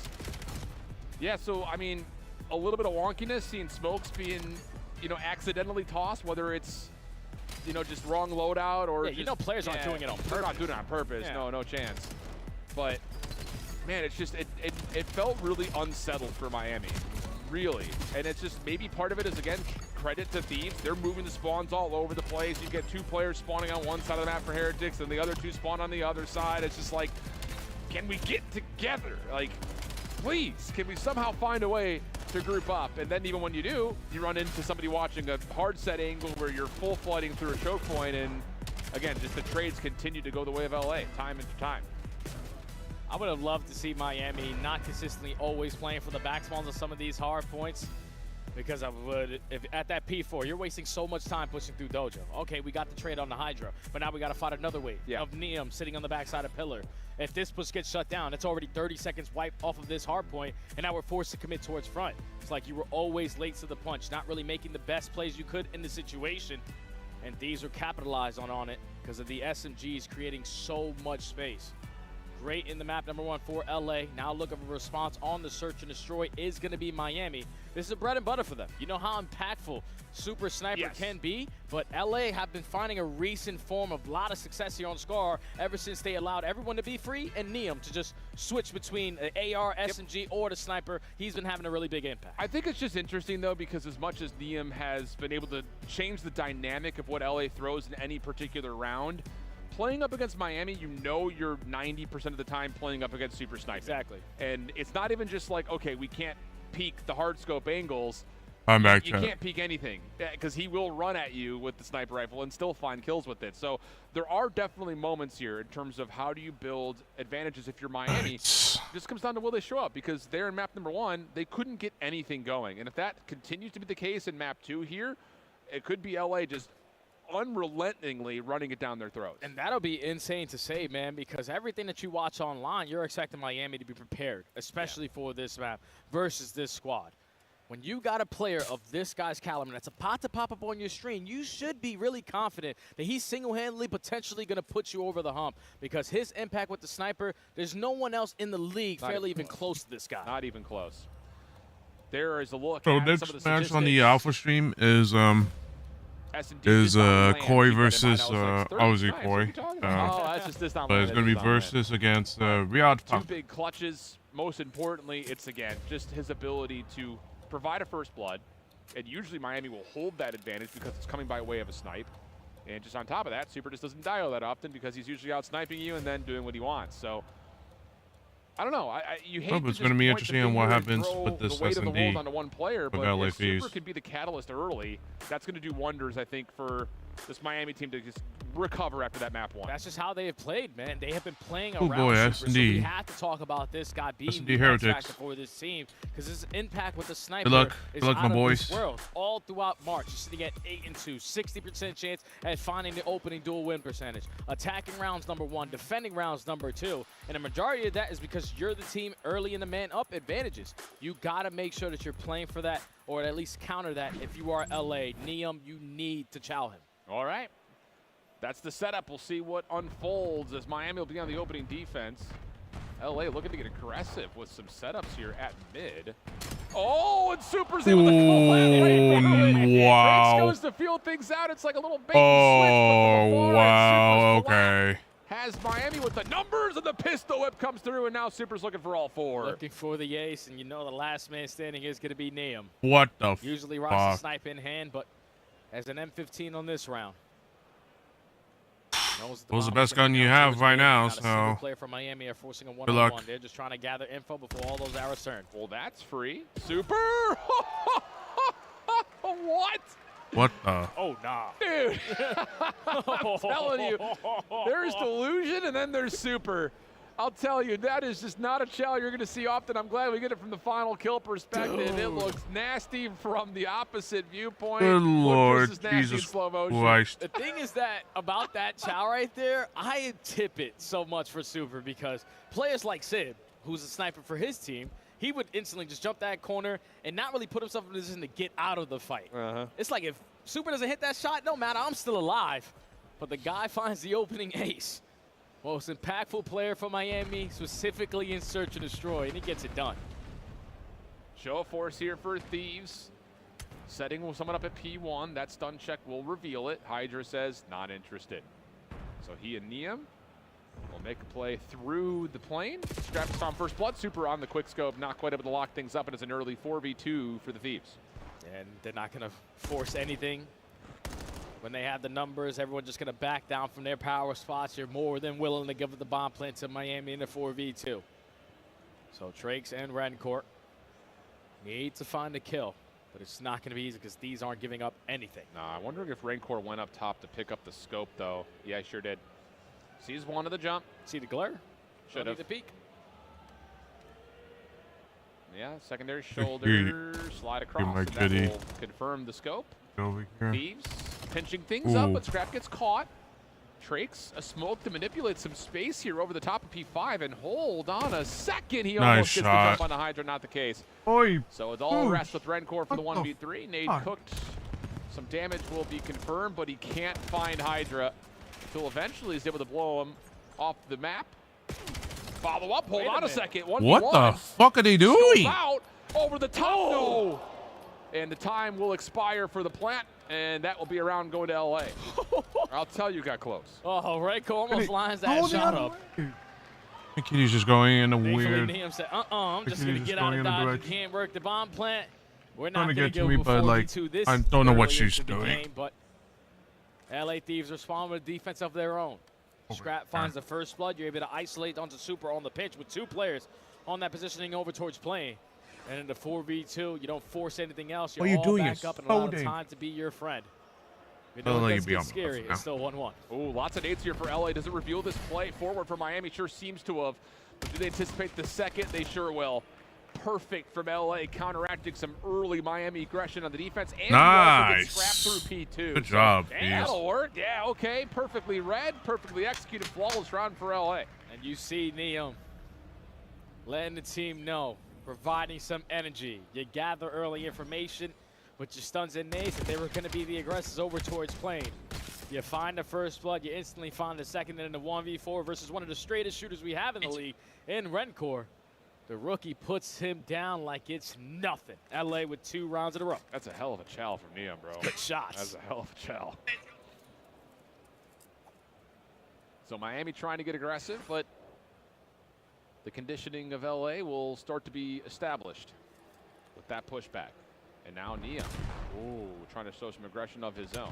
Stun check. That's a nice stun. Hydra able to find first blood onto Trakes, and Hydra maybe trying to get more, but Metals will trade. Super contested as Easy keeps the pressure up, and LA have full map control here in Miami, are struggling to get, again, anything going. That's another situation where you lose those first couple of fights, and now you're forced to commit over towards B. A minute left to go. Both players going to put themselves in one-on-one situations. Metals trying to locate where a BZ is, but a BZ gets out of dodge. You keep the numbers in favor of Thieves. No need to do anything else. Yeah, just stack up at A, play the retake at B if you have to. Yeah, just play with defense. That's all you're going to do. 40 seconds to go. Metals seen, damaged, and finished. Good shots. So if you're Rencourt, do you look for kills first? Sure seem to have. He should have a freebie on Neum, waits for the perfect opportunity, and converts. But from here on out, it's going to be difficult to commit a plant. Gives himself a chance by changing the angle, but Scrap is walking the entire way, and LA grow their lead. And the most impactful player had all of his impact be felt in round number 1. Ever since then, LA Thieves are just not allowing Super to be comfortable. You usually expected Miami to have this slow and steady round so Super can gather some information before they decide to make the play. But they are just taking the game to them, finding so much success in the first blood column. And when Super's putting him in a position to try to get the trade, you're just not expecting them to be as far pushed up on the map as they are. You're forcing him to be uncomfortable just like you did it at hardpoint. 3 rounds in a row there for LA. It almost feels like, and we've seen a couple of teams try this, but LA are really not getting away from it. If like, yeah, Super's going to hit some big snipes, they're going to be impressive, but this thing right now is Visa actually. If we just keep running at him, he's not going to hit everything. There's no making it good. There's no winning regardless of their round 1 loss. That's the same thing once again. If easy, nice shots onto the first, damage onto the second, slips away, has cover from Hydra, and that's enough to allow the opportunity to plant. Man-up advantage still in favor of the Thieves. You see Scrap put himself in a position so he can keep Hydra alive. Smoke grenade gets invested, and that helps Trake's net gunfight 2v2. He's still alive as well. Looking for the regen and the reload. Rancor stuck in the action, and now from Hydra, but no. Trake stays alive. His secondary now smokes down in place, but no, just nowhere to go. And I love that from LA. Put the pressure on. Super has to back off. Okay, he's not sniping at mid, so BZ can challenge top green. Beautiful stuff from LA. Great understanding. And that was a good presence of LA looking like the players that they used to be. Yeah. Hydra this time said, nah, BZ, you used to be the king of the first blood. Let me just put you on that island player on that side. I'll try to get this objective down. He finds the timing to get one and get out of dodge, and then Hydra instantly picks up kill number 2 and then instantly puts the bomb down. So a BZ making his impact felt, and that's 4 rounds in a row where Sniper out of Super has yet to be felt. You need this guy to stay alive longer than 10 seconds. Correct. He got an ace in round 1 and nothing since. And now it's 4-1 to LA. Miami trying to set up a little bit of a set in here towards mid. That will work. Scrap sniping this round. Looking for something through Sat, but Bomb is still waiting for the go call here today. And finally, Miami get the first blood, and it's on the back of Super, so makes his impact be felt in this round. Are you going to expect the crawl spot out of Hydra? Nice, nice 2-piece. Instant 2v2, and then Neum on the pitch makes it a 2v1. Yeah, Trake's, I believe, over the top saw Hydra, but he needs to play for the bomb. He's able to collect at least that, but maybe missed a chance at an even 1v1. And now down low. Nice shots, able to find the first. Slips away, no immediate trade. Neum hunting for it as Trake's will get back to 100 health. And we may just determine this on timing right now as Neum is looking to see, can he catch Trake's playing through P4? Not a bad timing. Now back over to A, doesn't fully see him. Bomb being planted. Does Neum get here in time to catch him on the plant? Yeah, sure will. Nice, nice, Steve. Come on, boys. It's 5 rounds in a row for LA. Even when Super finds success in that first blood category, and then you get 1 extra, turn it into a 4v2. You're just not expecting the crawl route out of Hydra at top motel. He gives you a double, turns it into a 2v2. It draws the attention from the rest of your teammates to try to commit to get that trade, and that opens up the flank angle there from Neum. Turn it into a 1-on-1, get the timing there on Trakes. And Miami are looking like a way different team than they did in qualifiers. Yeah, I'll say. I don't know, man. It's just interesting because, you know, we were sitting watching the Paris matchup, and I mean, when I saw the when I saw the matches, pretty interesting that Miami. Ooh, wow, snipe. Going in any form.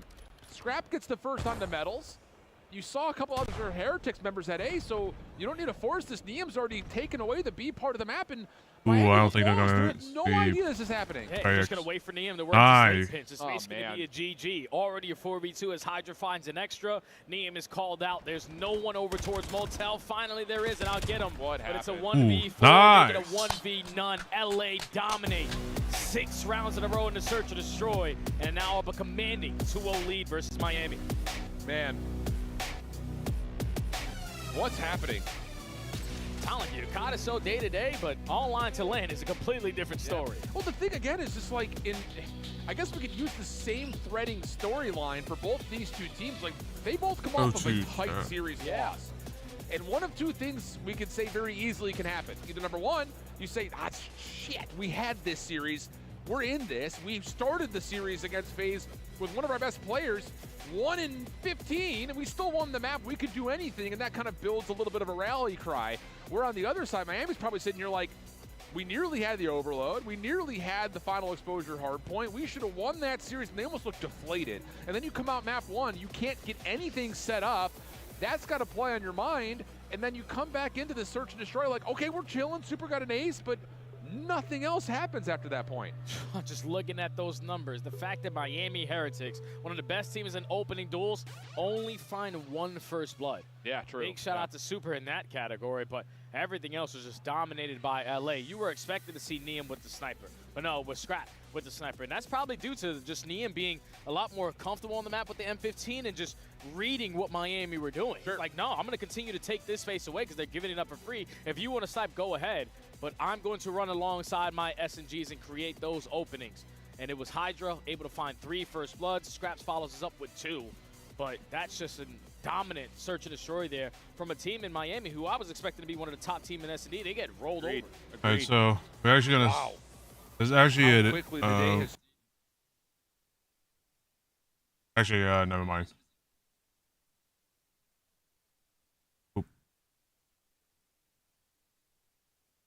I think most notably at the end of their qualifier run, they really showed us their ability to not just successfully get reads and defend, but more importantly, score and score a lot.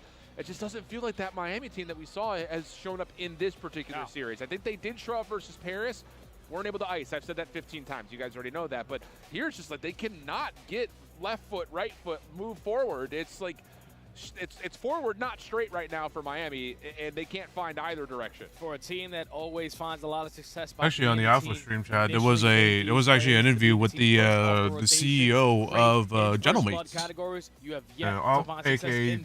aka one of a former pro actually in the French scene, in the French scene actually. They want it. I don't remember his name. I don't remember his name, but I think they call him Otega, I believe. Black Ops 7 returns to the esports World Cup in Riyadh this summer. Scan the QR code to be notified when tickets go live later this month. Start the season strong with the 2026 Call of Duty League Pack. Grab double yourself check right the now. CDL operator by scanning the QR code on screen or Go Taka, check it yeah, out go in the Call of okay, Duty go store Taka. in-game now. So Scuff, official controller of the CDL. Shotzi was trying to join him, but Kleenex shut that down. Good damage on the hook on the flank. Kleenex just going to go ahead and take his advantage and grab the EMP. You still have a couple of players who are guarding over here towards the A side of the map. Joe Deceives in particular just has to hold his life. Pistol works out for Kleenex, and it's a 4-4 game. Minute 20 on the clock. EMP will reset up top, but Toronto find kills. They should be able to contest. And that's 3 dead as well. So now it's all on Dashy. The only player pushed out towards bottom. Solar is going to be sniffed out by Insight, and now you got Kleenex using this on the offense. You can't run out of P4. You were forced to give up this score for free. 3 in a row for Boyd. They got the lead. You do have mid-map control for Optic, trying to set something up around the next EMP location. Joe up and over, 3 in a row for him. But Optic come away with 3 straight kills, and they've got a free pathway to rise through. Are we joking? What are we talking about? It's just counter scrap after counter cap. 5-5, 45 seconds on the clock, and we reset to mid. And Optic had mid-map control as well. So if you're our core, you got to check every single corner or find effective trades. Shotzi already finds the first, tries to pick up the EMP and get out of dodge, but he gets knocked down 30 seconds. Yeah, and you still have a couple of players for Optic pushed forward. Toronto need to clear this out. Trades coming through. Kill feed starting to look good for Optic. Do they want to try to make a play for a score, or do you let this 20 seconds bleed out and you play a 4v4 with map positioning? Their call. Shotzi's just exposure overload. It's gonna be interesting with Thieves. It's probably going to come down to an overtime. Boy, actually put the EMP in their possession, or Fleet is just going to die at the right time. So it's going to be a 4v4. TDM. 1 life remains for all 8 players. 2 minutes on the clock. If you hold the EMP with tied numbers, the team possessing would win. But we have not seen that ever in an extended overtime like this. So this is about critically not making any mistakes. Who decides to be the one to take the first risk? Hercules locking on this side of the map. He's able to spot out tips, and the trophy's going to block that frag from having any impact. It's already been 30 seconds wiped off of the overtime, and neither team is willing to scale. The thing about this, though, the later the clock goes, if Toronto is going to just back off and not try to give anything away. That is impressive, honestly. Holy shit. That is impressive shot, honestly. Like, holy shit, I did not expect her to just find out. Wait, he might be on the left side of the damn building. Let me just shoot through the goddamn building. He is not human. Oh, my goodness. Does he have the timing? Down low towards window. Finds one. On the Kleenex. He has been everything for Toronto in this map. It would have to win things on a huge 1v1 win. 50 seconds. 45 seconds. I have an 18 shot, so I'm going to be eating some of my ramen. So. Hercules, oh, that slide. He sees it. He's out here. He's just going to grab and score. There's no way Kleenex gets back in time. Surely not. Does he have anything? No, he doesn't. And Hercules with the run. Seals the 3-0 for the first time in England in a long time. Hey, we love a good exposure overload. We've already seen a handful already on the weekend, a one-day weekend so far. But for Miami, we just have not. I'm having a really tough time right now, Jay. Mostly because, like, talking about the online qualifiers, obviously you knew what you're going to get out of Optic. Your Parises, your Phases, your Thieves, all kind of split the difference, losing against teams they shouldn't lose against, beating good teams here and there. Miami was the only other team that really showed up and said, hey, we're here to fight. But after losing to Paris, it just feels like the life is just out of their lungs right now. It's got to be tough, man, because you lose every single respawn versus Paris. You were able to clutch up in the search and destroy, which everybody expected, but all the other respawns went down to the wire. You just didn't have that clutch scene that you usually find yourself having all throughout Major 2 qualifiers. Now you're down 0-2 versus LA, and the first two maps have been one-sided, no question. Miami are consistently put in an uncomfortable position and have yet to bail themselves out of it. Now you're going into an overload on exposure where we have seen these guys play. They've been trying to add it to the map pool and have shown improvements as of recent. But just the way that they have been playing these first two maps and the uncomfortability that LA are putting them in, Miami need to come out the gates and have one of those fantastic breakoffs that lead to a quick 2-0 lead. Yeah, and here's a look kind of back at some of the key players in the head-to-head matchup. Neum, again, like you had talked about, and like the desk has talked about a handful of times, you know, LA needed someone to fill the gaps, you know, kind of be the glue and make a play when you can see the opportunity to make a play. And Neum's brought that to the table in a lot of ways. Overload in particular has been a big boost for not just him, but also for Thieves in general. But going into a Scar, no, right? Are we Exposure? We're Exposure, right? I'm not crazy. Might be Scar. I don't know. I could have sworn the series layout said Exposure. Are we blasted? All right, I guess so. All right, bet. That's what happens when they sprint us over. Okay, so Exposure. We're just kind of picking up the pieces. Yep, Exposure. Okay. Reads Exposure, but Reads Exposure, sees the Scar loaded. All right, it is. Let's go. That's what we said the whole time. It's an illusion, a mirage. Let's jump into it. The desert of Exposure playing tricks on us. As the opening breakoff, relatively slow, waiting for Nades to connect. Tricks will grab one, but Hydra, nice little route here, has him pushing for space. Can't quite track down the kill, though, and everything will stay neutral. Yeah, it's a battle for nice shots on Neum. Neum makes it an easier engagement for his teammates coming off the respawn because you know Super is somewhat in our spawn, but I don't know if he lagged out there. Scrap is able to find that kill for free. Ooh, nice shot. 3 dead, and your lead blocker is a BZ. Ooh. This kill. This is an early score for LA. And I'll tell you, again, just watching. Well, they got to be careful, though. You worry about his confidence, but a shell like that, yeah, he knows. He's still got it. Pistol for Scrap on 4 in a row. Lots of damage out, but he's away for a little bit of help, and he's going to get it from Hydra around the back. And yeah, that should work out. Damage is through. No chance. Nice score. Going to be on 5 with it was a little sloppy, but they got it. He already earned it. He was able to stop the AP carrier, go 3 dead. Ooh, no. Oh, no. And then get the score plus a kill. So a fantastic start there for LA. Set the tone early on, but Miami are looking for a response. They just not winning the gunfight. To get it, you go 2 for 1 in the trade fights. Metals was thinking, all right, mid-cut should be all clear to now, but knocked down to 7 HP in the Dream. Can't get the better of Hydra, and now LA on the offense. Miami look frustrated. It's just like they're trying to put together the same things that we've seen them find success with, but just cannot get that last bullet, that one kill they need to turn things around. In LA are just running through them now. I'll tell you. Follow-up from Scrap. He's going to put the second. Nice! Get a couple of pistol kills on top of it. Miami need to recover, and they need to recover quickly. Yeah, this is looking nasty. Like Miami Heretics, where is the team that has came into this tournament with the second seed? The squad who went on 6, almost 7 series wins in a row to end out Major 2 qualifiers. They're looking like you're going to roll over and die here. You need to show some fight. You got Matale, a.k.a. Metals, in the spawn on 3 in a row, can only find 1. And not a single player on your squad has the EMP in their possession. So again, you're forced to just stabilize. Yeah, this is what I'm talking about. Just it feels so uncoordinated for Miami. It's like you get a lead blocker forward. Middleton is in a spot to obviously move spawns around, but he's got no help, no support. And now we're just kind of desperately grabbing the EMP, needing to win some part of the map back. 2:30 on the clock here for the half. Not over yet, but it just feels out of sorts right now for Miami. They need a moment. They desperately need a cap to give themselves a chance or some momentum going forward in the rest of this overload. They do find the opening kill. Now your lead blocker and Super is trying to give you one extra over at the B site, but it's Hydra on the pinch. Neum from the front makes it a 2v2, and now it's a 1v1. Hydra should get the stop, or he's not prepared for Renkor's route. Miami get on the board. Yeah, and that's, I won't even say a definite moment. It's just they take advantage of the opportunity in front of them, but I want to see something from Miami that's in some way resembling the Miami team that we came to know. Not even just in the online qualifiers, but just even in moments that they were able to have versus Paris earlier today. And maybe something's starting to brew here. Neum stuck in the corner.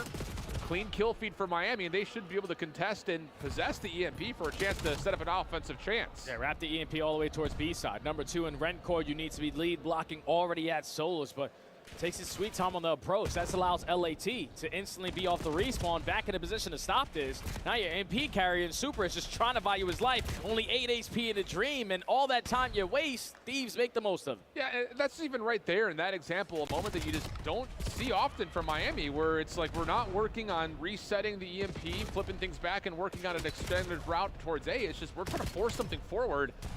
I don't know, man. It just doesn't feel like the Miami that we've come to know. But still only down 1, 60 seconds. And if they find a way to tie this half, we could be cooking with the brand new Heretics mentality into the second 5 minutes. Yeah, I just think Miami need to switch up their pacing. This is a team who loves to run and gun with the best of them. And right now, they're consistently on the back foot, but finally an opportunity where they can try to tie the game on up. Metals gives you 1, but everyone else is dropping like flies. Now Super is trapped between a rock and a hard place. What the hell are you Does smoking, give you 1 Neum? and gets back to his team, but it's not going to lead to a score. 30 seconds. Trades are out, though. Abizi can't really contest from topside mid. The spawns for LA are all the way deep towards B, so EMP will be in hand. Ooh, that's unfortunate. Does still have a Hellstorm if things get mixy. And now you're starting to develop an opportunity here. Metal's going to be able to shut down 1 on the pinch. Everything else focused on the front, but nades will be the only thing that trades. Renkor waiting for 1 more kill out of Trace. He's having a tough time finding the player around the corner. And as Renkor drops this half, very well may end, but no. Last second, LA able to get the EMP and giving themselves an extra 30 seconds for 1 more try. They're banking on Neum. Neum is going to be the lead blocker over towards A, but he does let 1 player slip on by, and he loses his one-on-one. So now you got to hit the audible. Abizi on the opposite side does win his one-on-one gunfight. Hydra tries to set the tone, but only 10 seconds left. You have to now commit towards B. If you look at the spawns, though, for Miami, they're down towards A. Metals is caught. Metals is caught, trying to rotate back. It's just down to Renkor. He's taking a world of hurt. Here comes the follow-up scramble. And it's, again, a moment like you're talking about where just Miami are just not reading the game right now. This is not the Miami Heretics I was expecting when we had this series in front of us. Like, you have 2 of the top teams that can potentially slay with the best of them. One of them are outstanding at search and destroy. The other team is working on their Kitty is very sleepy, so she's now laying him out. Just right now, Miami, like you said, my friend, looking out of sync. Looking like they're consistently playing from the back foot and are playing with no confidence right now. You need to put it together very quickly. Because as you take a look at these highlights again, it was a perfect break off here for LA. You go 3 for none trades. Your lead blocker Nabizi finds the 4th, and you quickly get your first one on the board in the first minute of the game. And you got to keep in mind they still have a Hellstorm. Yeah. So Miami have to play at a totally different pace. Yeah, they need some confidence. They need some energy. We'll see. Hydra, route. Oh, it's GG. Yeah, it's GG, brother. We're lost right now, man. I don't know. It just, I'm telling you, it just feels like this Miami team has been so deflated from that Paris series. They just look like they are not reading things well. Renkor is just so far away from the play that he's going to have to try to hold things at mid. He does at least get the shutdown of the EMP carrier, so that little bait and switch trying to fake out Miami not going to work, and maybe a chance here for the Heretics with numbers. Nah, that's all 4 dead. You just can't allow the first player off the respawn for Thieves to find a very impactful kill, and Neum does just that. He just doesn't pick the right one. And Miami get their second on the board. Starting to show some fight here. Reset is going to be over towards Tanky. You currently don't have a single player in a position. I think they don't realize they have the music on still. Should. Can anyone for Miami catch somebody before this Hellstorm comes down? Trying to use the panels as metals, but he gets found out, and Scrap's going to take down 2. Easy counter cap. It's a 4-2 advantage as Redcore tried to respond with a Hellstorm of his own, but it's just too late. And now that Hellstorm is used for no apparent reason. You would have loved to say that if you were Miami going for an offensive attack, but you use it for defense and they still get the score in. Now you have the EMP in your possession, but you don't take care of the guy who just got the capture in, or you quickly do because Redcore wraps it on back. This should lead to a very quick score for Miami. Now down 1. Okay, that's the first convincing moment, though, for me in this map for Miami. And even on that Hellstorm, like, I think a lot of people would be fine going Hellstorm for Hellstorm, but it felt like Redcore didn't know when if he wanted to do it at all, and it just the call comes in too late. So you're lucky to still be down 1. You've got Redcore through, but he's going to have to be the miracle man, breaking down this Steve setup from behind, and he gets read by Hydra. Now Neum, other side of the map, playing forward as LA look to grow their lead by another again. And Neum knows, all right, gather all of the information. They're spawning so far away at the A point. We might just be able to commit and get this down at A, but your EMP carrier overcommits through mid-cut and gets taken down. So now Hydra, you need to get more than just 1 kill for you to stand a chance at a score. Eventually gets cut down. 2 minutes and 40 seconds left to work with, but Thieves are now rotating towards A. And Metals tries to step up to be the first defender, and yeah, you're absolutely right. Now you've got trophy system support for LA. You just use your numbers to flood through, and you cannot get the damage done in time. Nice. That's just not something we've seen from Miami. They don't make plays like that. They haven't in weeks.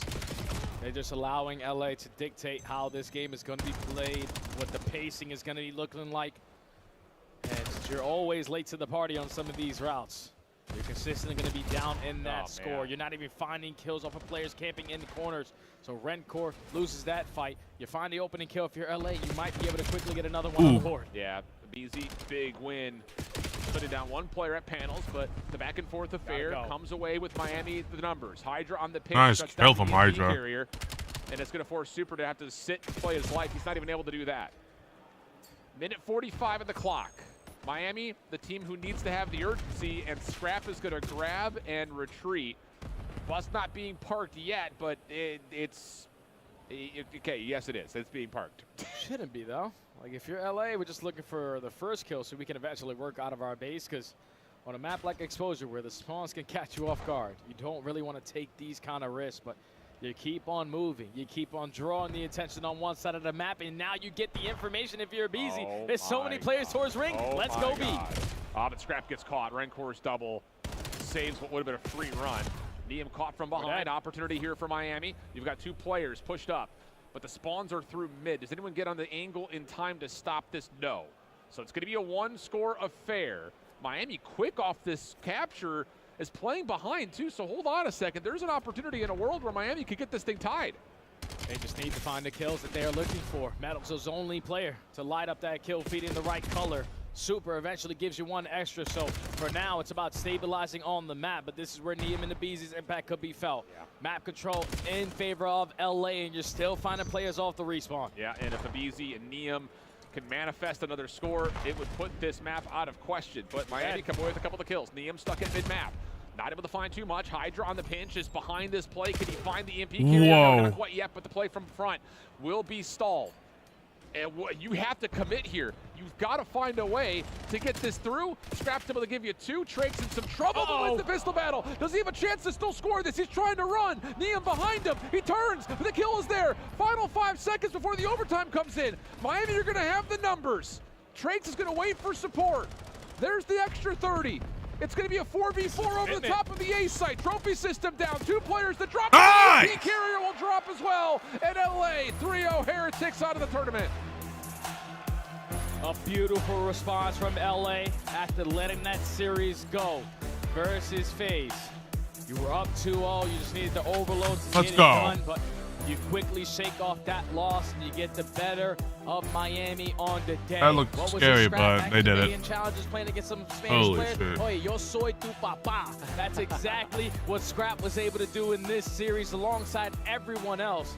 Everyone provided their 25%, and Miami just looked out of sync as soon as we spawned into map number 1. The worst I've ever seen them, and unfortunately for them, they're going home top 8. Yeah, man, it's just, this is an event that, if you're a Miami fan or if you're just an avid CDL fan, mark this loss in your mind. That's it for the. It seems like that's it for the Bravo stream, and that's it for the Bravo stream chat. Seems like it is all. We exiting out of the Bravo stream for now. We got one more match today, chat, and it's right now Toronto Core versus Falcons. We had Falcons. Don't know what's going on this side, but they did just end the host. Yeah, no, I didn't. Listen, I saw myself.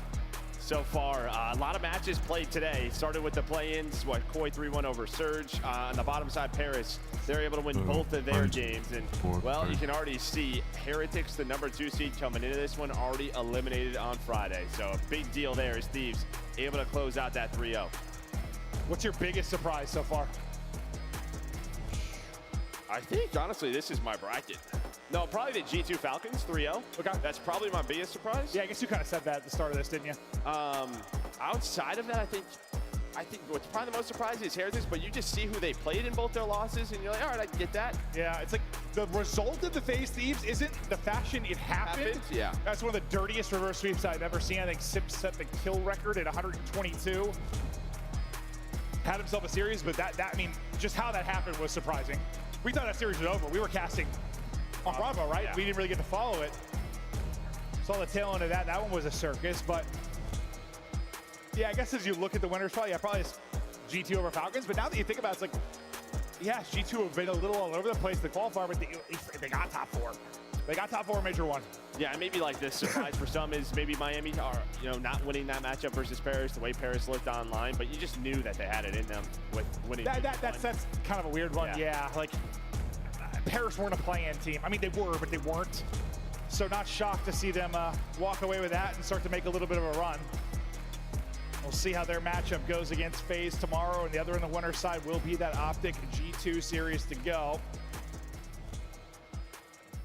Look at some highlights from the last time these teams played as we're still resolving some sort of issue. Trying to look over and see what's happening with the main stage. I got no idea, Joe. Well, what? It looks like, Koi, so they played them on Blackheart, which I do not think this Falcons team is going to see Blackheart for a very long time. No, they're pretty disgustingly disturbing there, huh? Yeah, that is their place. And it was a 3-5 lead on Raid Search to Destroy that Koi threw away. So a nice little comeback there. And then, we played Exposure Overload. Well, and then, what did we see? Like, we saw so much Raid Search during the qualifier, right? Have we even seen one of those yet? I think so. I guess I'm just thinking of our series and match I got to tune into, but... remember, the start of this stage, there was so much dead. And then we saw a ton of Raid, I feel like. Yeah, a ton of Raid came into this. What's going on? I mean, teams just veto differently when it comes to the tournament. No, 100%. We've seen that a ton. I feel like, especially the third game mode, that map tends to go on trends. No, yeah, you've talked about that a ton. Why do you think that happens? I just think a couple of teams sort of assert themselves as better at whatever map is being played a lot, and then teams are like, all right, well, we got to get something elsewhere. Yeah, that's kind of where we're at. That has always kind of been the case. This seems like some sort of audio issue. It seems there's definitely a trend to map 3 over a given tournament. You can see somebody working with XNate on, maybe an audio issue. Giving him some new earbuds, that might have been the problem. So hopefully we'll get that good. It's going to be difficult to play the game if you can't hear and or communicate with your teammates. That would be tough. Yeah, no, sure would, Joe. Still got red dots. Yeah, no, the harder part would be talking to your teammates. Not talking to your teammates. Like, without the game audio, you could probably get by. It wouldn't be fun, but you could get by. But thanks for hanging out with us. It's been an awesome day one. There's been some upsets. There's been some magic. We've had some amazing plays. And honestly, I mean, at least, chat, I will say, at least I did now know that they're going to start very early on my time, which is basically 7 o'clock. If they're going to start again, they're probably going to, if they're going to if it's gonna be like today, it's probably gonna be starting at 7 o'clock tomorrow. So, we might actually be able to. So we went to go walk and like, dude, we barely made it anywhere because there's so many fans. Everyone's been so friendly, taking a lot of pictures, chatting with people, but the place is packed. Yeah, no, it is. It's been really cool, and I mean, I imagine it's gonna be more and more packed as the weekend goes on. For you, those of you still hanging out with us into the final match, we appreciate it. And we're icing you guys a little bit as we get ready to go, but you all look very beautiful and very happy out there. Hope you get some pizza and lots of beer. I saw Adam Apsella tweet they're working to add more bars, so that's pretty dope. Yeah, for tomorrow. Okay, good work, Adam. I want people just getting wild. Hello. Oh, he's staring into my eyes. How you doing there? Hello. A beautiful moment. Got uncomfortable just for a moment. I appreciated it. Okay, I just heard game is ready. And listen, if it delays again, we all right. Deal? We just start throwing stuff. No, don't do that. Don't do that. I'm kidding. Please don't. Please start this game. This guy's going haywire. I think. Listen, I can blame jet lag. Yep. I'm hot, so I can blame that too. I think we're starting the game. Was I teased? Can they really just? Can they really like get the stage any Okay, more? I see a map. That might be a good sign. We're getting there. That's a beautiful orange beanie you got on there. I hope your ears are very warm. Exposure hardpoint, losses, exposure. Okay, we're in the game. Okay, this is very interesting. 10 to game, okay. Since Koi did lose against an overload, so Appreciate your patience. okay. And please don't start a riot if this drops, because then I'll get fired. All right, map 1, final match of the night. Away we go. There's gonna be no pumps. The exit ears are working perfectly fine. Johnny's not dead. Dead. Good break by Koi again. Yeah, I mean, well, sometimes on resets, it normally doesn't go that way, but right back to it is Koi. As they win that opening set, they find the first 3 kills, get the early time. Chips is able to find one, but you have the trades in total control here for Toronto. Well, Joe, considering we've casted about 17 exposure hardpoints so far today, what's been the biggest issue going wrong with teams in this map today? I mean, we've had, it's always sort of this P3, P4, can you combine both of them? But we've had a lot of big P3 breaks, I feel like today specifically. I was gonna say, we haven't, dude, we just, in our casting, we didn't have very many. The biggest hold might have been like 30 seconds. Like, as far as the teaming rotated early, great setup. There wasn't many like lockdown hardpoints. It's just been kind of chaotic. And I don't want to say like messy, but just teams going to war. A lot of close ones so far. Not a ton of blowouts in a hard point. I saw a snap there from Kip. Yeah, he had his struggles in the previous series versus Optic, but listen, he has been a straight shooter. He has been an awesome talent to come into the league. And while you see number 1, Sally, they were trying to find Celium, and you saw them looking for, with the way the spawns come up, where that player spawned near that close solar. Jonas is able to find Pride. Kleenex picks that up. So that was a scary moment. Can still be a little bit scary, but you're finding all of the kills. You're getting this time. Yeah, Riyadh is, what the fuck are they doing? Just spawned behind Falcons. And it leads to some kills, but it leads to a flip as well. So I guess for Koi, it's like a wonky one that ends up leading to time here at 2, but we'll see how it impacts them on 3. Yeah, I think that's ideal. If they could have been going a little bit better is if you still had P3 spawns. Well, you can see the way you were playing. I'm not sure what Kip's on there, to be honest with you. Well, there was a Hill. Hill was white for a bit. And maybe that's could always be a little weird. Okay. Nice lead, though, for Koi. I mean, they have the luxury of, even if they don't have a great P3 or don't get a break, you're up so much, it's not the end of the world, but a break here. I really wanted to sleep on my could start lap. to unravel a little bit for the Falcons side. You have Pred next in both 1 and 5. They need to get rolling, and as we go for Pred to get rolling, he's able to find 2. That's a good wipe from Riyadh. Cleanup, so far, so good for Falcons here at the P3. Yeah, this is what you needed if you were Falcons. Just to slow this game down, get back into the swing of things. Exited right now, not a great start. 1 and 7, shots not hitting, but his teammates, they tend to have his back. His cell's already up to 10, leading the scoreboard. And, well, Toronto right now just trying to keep them spawning towards the back. And you never know. I mean, honestly, it's exited well here. Okay, whoa. Kills.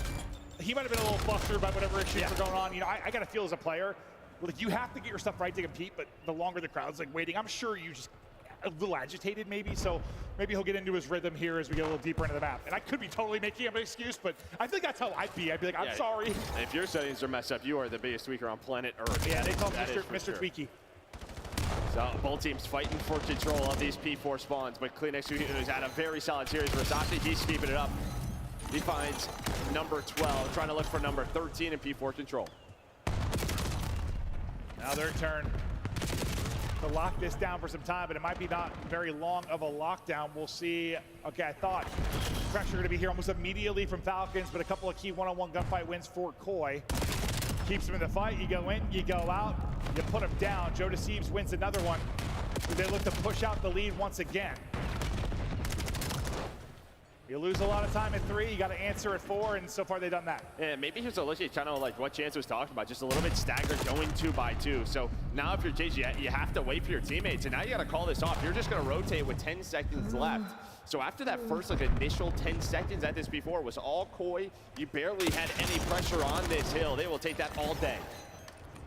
Yeah, this is real bad for Riyadh. You got 2 teammates. You got literally.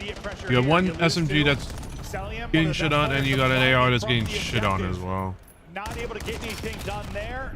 Pred damage into multiple, but only gets one with the nade, and that's going to be another early break here for Koi, and a chance to extend this lead out close to 100. Yeah, Koi they just take top mid control. Oh man, Joe, I mean, he was on 6 in a row. Kleenex is on 5 in a row, so that duo continues to play at such a high level. And now they have this break, still 30 seconds. Yo can have a 100-point lead, plus you get the Hellstorm on a Kleenex. I mean, we had a big combo about kind of Joe Deceives needing help, and it felt like Kips was that guy when he joined the team because he was putting up numbers, but if Kleenex starts to dial back the clock a little bit, that is an insane 1-2 punch with him and Joe Deceives. Yeah, I think similar to Envoy, he's probably just like, give me the land, and I'm going to start to play how I know how to play, and he has done that so far. I'm sure there's like a tournament win count or a Riyadh is going to need a two hills to come back from this. When you're going to have to lock in and play at your best, and you're getting that out of Kleenex. He might need it all series long, but doing it all. Leading in time, leading in kills. Into our second set we go. What do Falcons need to clean up now? Well, you know, look at the SMG duo. I feel like those are the guys that sort of set the map. They put the pressure on the map. They're so annoying to play against, especially on a map like Exposure. If they are not winning their initial one-on-ones and then getting lost, kind of like what we're seeing from Exted right now, it's gonna be tough for them to win. And as well as this is going for Exted, they have not gotten any time.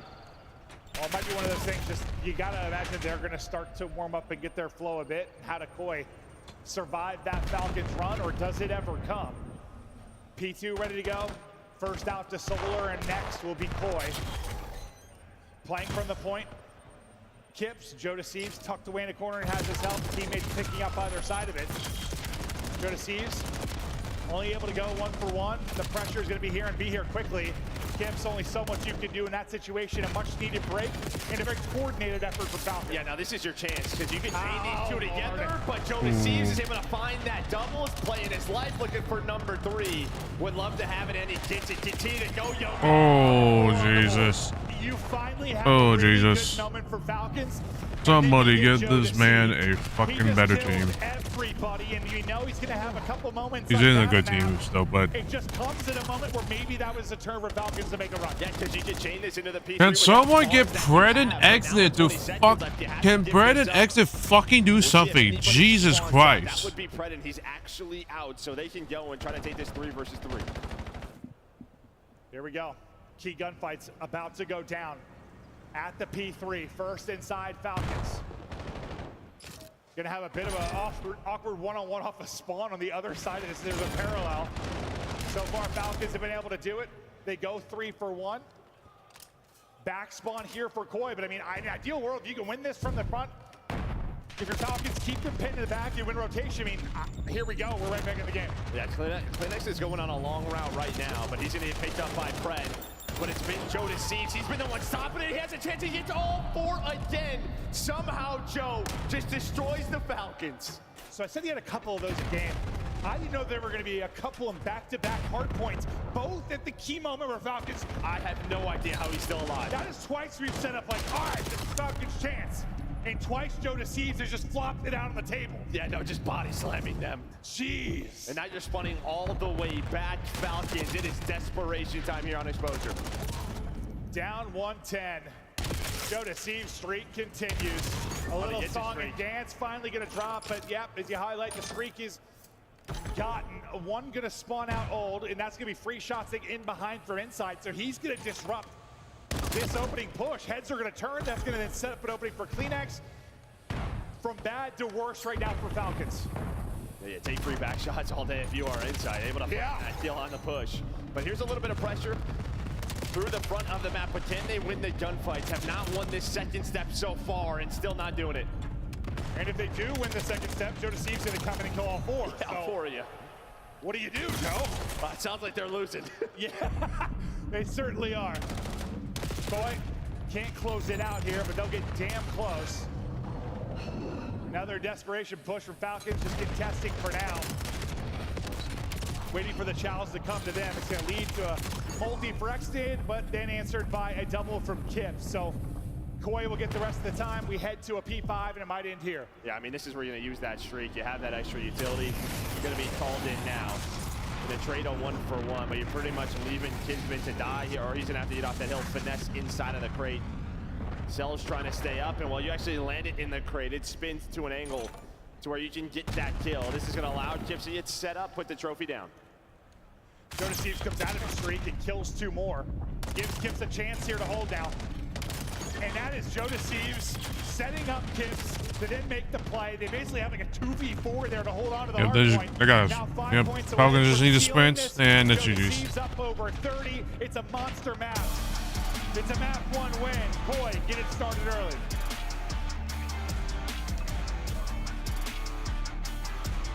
And listen, I know we always say this, it's a couple of moments sometimes. But how differently did that go if you don't get 4P swiped by Joe Deceives? Like in those 2 sequences, listen, I can't see the future. I don't know how it would have gone after that if you dealt with him, but I know it would have gone better than it did. You would think so, yeah, with sort of the situations that they were in, but it may not have mattered the way a couple of players on Falcons played throughout that map. And really, your subs have been your engine, right? They are your energy on this team. When we go to listen-ins, we hear Pred, we hear Xnid. Well, right now, they both struggle. Well, yeah, it is. There's shit. There's shit. Playing like shit right now. So. They're also bottom of the chart in damage. Yes, you're not going to win if that's the case. You absolutely are not going to, and well, you see what happens there, because on the other side, when you talk about the subs and what they're able to do, Joe Deceives and Kleenex had a fantastic map. Joe Deceives led in damage, led in kills, and led in big play belly flops. I mean, JJ kind of said he needs a 1-3 for them to win, and so far, so good. Yeah. With that stat line. But I mean, yeah, just the 2 breaks. I mean, we didn't see them from his POV. Well, we saw one of them, but the second one inside P3. Yeah, you're just yelling, how does he run? How does he run? No idea. 4, yeah. Well, just Joe Deceives world. We're all living in it. It wasn't, I mean, he was what? Yeah, at some point 5 and 8. Then he really is going here at the P5, and that carries over. It certainly does. Fred not able to find much throughout it. This is the first where he was able to get 4 straight and clear the point. Just beautifully done. Okay, let's watch here. Yeah. This doesn't make any sense. Dead nades wins. I have no. What? That one was more absurd than the first. I told you it was insane. I didn't realize how insane it was until watching it back. Yeah, like, I thought after a second he insta-traded. No, that was played to perfection. Yeah, he's quite good. Quite good. Now if you're Falcons, you hope maybe slowing this down and switching gears and search for a shore will help you. The problem is their search has kind of been ass, but the one silver lining, so is Koi. So Koi's has not been good either. So this is basically 2 very not good search teams playing search against each other. That's exactly what it is. Yeah, okay. That is a way to summarize search and destroy for both of them. Yeah. Oh, it's definitely just alpha. I'm dripping again. I was fine on Bravo, dude. It's the bright lights that get me. Dry me off with your shirt. I'm good. Okay. Yeah, this was, yeah. Oh my God, look at that. Yeah, look at that. Fucking so bad. Look at how that one went. It's so bad. And it looked like P3 was actually going okay for Falcons, doing that first P3. After that, it was just shit after shit after shit. And where those plays come in at, it was what was it the second P3 before? Yeah, or first? second P2. Oh, P2, P3. P3, yeah. Okay. So they get about 62 points or so from his plays. Jeez. Yeah. And yeah, they still, listen, Falcons didn't play well, still might have lost the map, but it wouldn't have been a near 100-point club. I really hope that CDO rotates the map pool because these maps are just, I don't know. Last time I tried to play with them, it was not like Scar is Scar. I mean, I'm okay with it, but it's just Colossus and like some of these other maps just don't make sense. We'll see if there's any change up, but especially like Blackheart is shit. Some of the X-Nid plays happened. They got away from Colossus Search and Destroy a bit, but now bringing it back. And Clay, you see him there, I think trying to give him some energy trying to get fired up. I mean, he's got to be frustrated. They've been playing well. I don't think they were, I don't know if I agree with Ant when he said that they're clearly like number 2 or 2A, 2B. I don't think anyone proved that to me. But I expected better than this. Well, I think that was a hard point, but so far no, I think it was overall after they beat Optics, which that's fair to say. I mean, it's like if we say Optics as good as they are, when a team beats them, you got to give them their gas. But I still guess I wasn't convinced they were clearly like 2.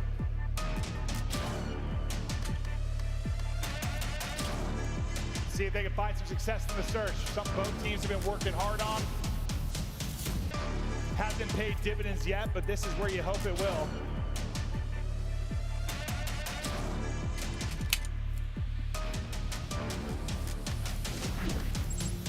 Colossus map 2. Joe deceives. Oh, let's see what happens. Oh boy, both are shit. One, but we'll start with Kips with the sniper. And there you go. A pick. Peek your elbow or take off your arm. Okay, so yeah, Kips on the sniping. Yeah, on the other side with Falcons, really haven't seen it much for them. Kind of putting it away. And that's honestly, yeah, I mean, if you don't think you can match other teams with the snipe, search this year is going to be very hard. It is. Well, you say that, and then you have Celium on your team who's going to bring it back. He's going to find a double pressure through statue side, but Joe Deceives is still up. Oh, no, X-Nid. Where are you looking? So Cell is going to have Where are you looking at, X-Nid? That's coming. I say X-Nid has got to trade this. He got caught. I mean, he just kind of threw the round. He tucked away in a corner and just had no eyes on that. But both are so separated that you're just kind of stopping here. Right, like X-Nid doesn't want to overchow. Joe Deceives doesn't want to overchow. You will have help here from Pred. And I don't know if he was just thinking like top middle couldn't be open. He was just watching like a B push through. But he's just going to lay down. And I the timing just. But he gets up with the worst timing. Joe Deceives slams him. And you had a 3v2, but only for a moment. Now all going to be on Pred to try and clutch this up. If he goes now, he might be able to catch him on the bomb. He's going to have the angle. They line up, but Chips has the AR in hand. And well, in the 3 versus 2, Joe Deceives is the difference again. But X-Nid, what are you looking at? You just looked at nothing right there. Yeah, I think Joe Deceives just like hops down from top mid, goes right over X-Nid's head basically, because I think X-Nid was just aiming at like the B door. And then this is the freebie. Like, Cell is not prepared for that whatsoever. And that just is, to me, like, he doesn't realize that's open. It kind of how it looked. Yeah, and then it was just so slow. Like, X-Nid doesn't want to overchow. Then he gets just awful timing. Was hoping Pred was closer to him, but it was just sort of 2 players opposite sides of the map. Waits for his teammates. It's, yeah, Joe's able to kill him. Man, I know you can't watch everything. You weren't down to play every 3v2. Like, you can't fill everything with 3, but maybe it's a little luck there for Joe to see. I don't know. The fact is he slips through and makes the play. You see Colossus was Koi's main veto in Search and Destroy. Not being vetoed here. If they walk away with a map win. I think they just know it's been very weak for Falcons. It's like 1-5 the last 60 days or so. So they're like, screw it. We're both bad at this map. Let's just play it. We're both bad at this map. We're both bad at Search. Let's just duke it out. Sal had 2 in the last round to bring them from a 3v4 into 3v2 advantage. Things fell apart after that. Sal probably frustrated after that first round, but they'll get the plan in here, and now the retake pressure is going to be on Koi. They're all going to group up and all hit this on the front. They're going to have numbers, massive numbers, because several take routes to fight for Koi. The problem is with the timing of it, all the heads are going to turn down from Koi to try and deal with this. They had one on it for a moment. He's going to get dropped. 1 player left is going to be X-Nid. He's in 1v2 and he falls. Oh, what are they doing? We had the pinch. What are you doing? Joe Deceives. What are they doing? And well, it was looking a little scary. You talked about that. What the hell is Falcons doing? They had the numbers. They had the pinch. How do you fuck it up? Yeah, gets him off I'm bomb. like, I know this is a team that I don't play. I don't. And they steal around. I don't talk. I don't like. Crazy as like the timing was for Joe Deceives in round 1. Like that is. Like I don't chant to win, but it's like, bro, that's like some rookie ass. That's some rookie ass shit I've ever seen. Clicking so far. Well, Joe Deceives and Kips are. They all aim for you. This Joe kid's pretty good, huh? But we're still early into this map too.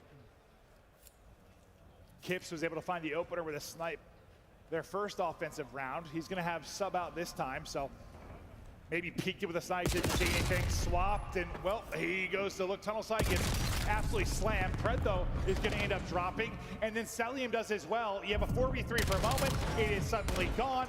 Pred by himself. We'll see you later. Koi running through him. Yeah, and Tori just playing very patient, right?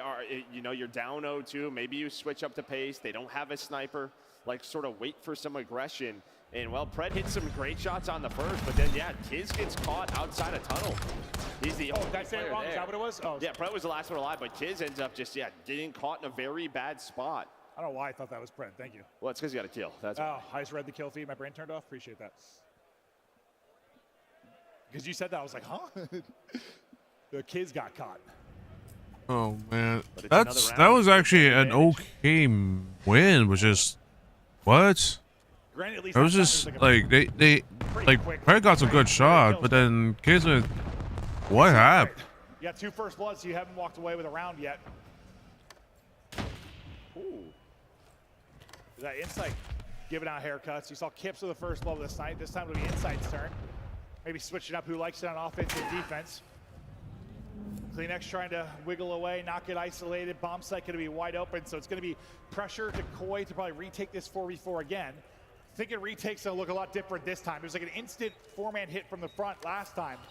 And the way Tori are playing this is sort of, again, just like try to catch them taking a route. This side, they were thinking tunnel and B side. And well, there we go. Kips is going to find that first blood, and Cell just has no help again. You're going to look for Pred somehow staying alive with 3 HP. Goes for a reach out. Yep, and well, 3v1. Yep. Yep, he can't do anything. This is getting ugly. 4-0 now to Koi. What is going on with the setups for Falcons? Yeah, it's just oh my god. I'm getting frustrated on how Falcons are playing this. That's 2 times now. You've planted A and just sort of left Cell by himself. Well, it's that. Like, obviously, Toronto is playing good because they actually play a lot of S&D and they play good, but it's just like, what? Something in this camp is off. What? Oh my god. Just sort of actually just talking it through what we need to do. But like, what? What the hell is Falcons doing? I don't usually see them play this shit. I don't see them play this shit until now. I don't get it. I don't get it. Not even like a kill in the early fight, like a late one that doesn't matter. And that's a clean. That's a nade. Koi now. Is their nades hit? Kleenex finds the opener. Cell, he got those 2 kills in round 1. In round 1, and then he's been first dead like 3 times. But he is having struggles right now. Yeah, not what we expect from him whatsoever. Now it's just on the Pred. A lot of people check this corner. He's going to try to play his life. Throws a smoke down at his feet, but Joe's like, I'm going to just spray through this. But you do a good job to trade. Finally, something. Do not get 1v3. Yay! Let's go, Falcons. Woo! They do it down a man. Of course they do. Cell's out of the picture, but they 3v4 ice up. Yeah, and that's just a hell of a play out of Pred. Just buy as much time as he did. Well, yeah, I thought the way he was being jumped at the first time, he knew he was there. And like, he like... No, yeah, you kind of checked that. He just lost the fight. Oh, yeah, smoke. Yeah. Like, Pred still had like 50 HP or something. And yeah, the smoke to finesse is probably the difference. He doesn't have that. It's probably a much easier trade.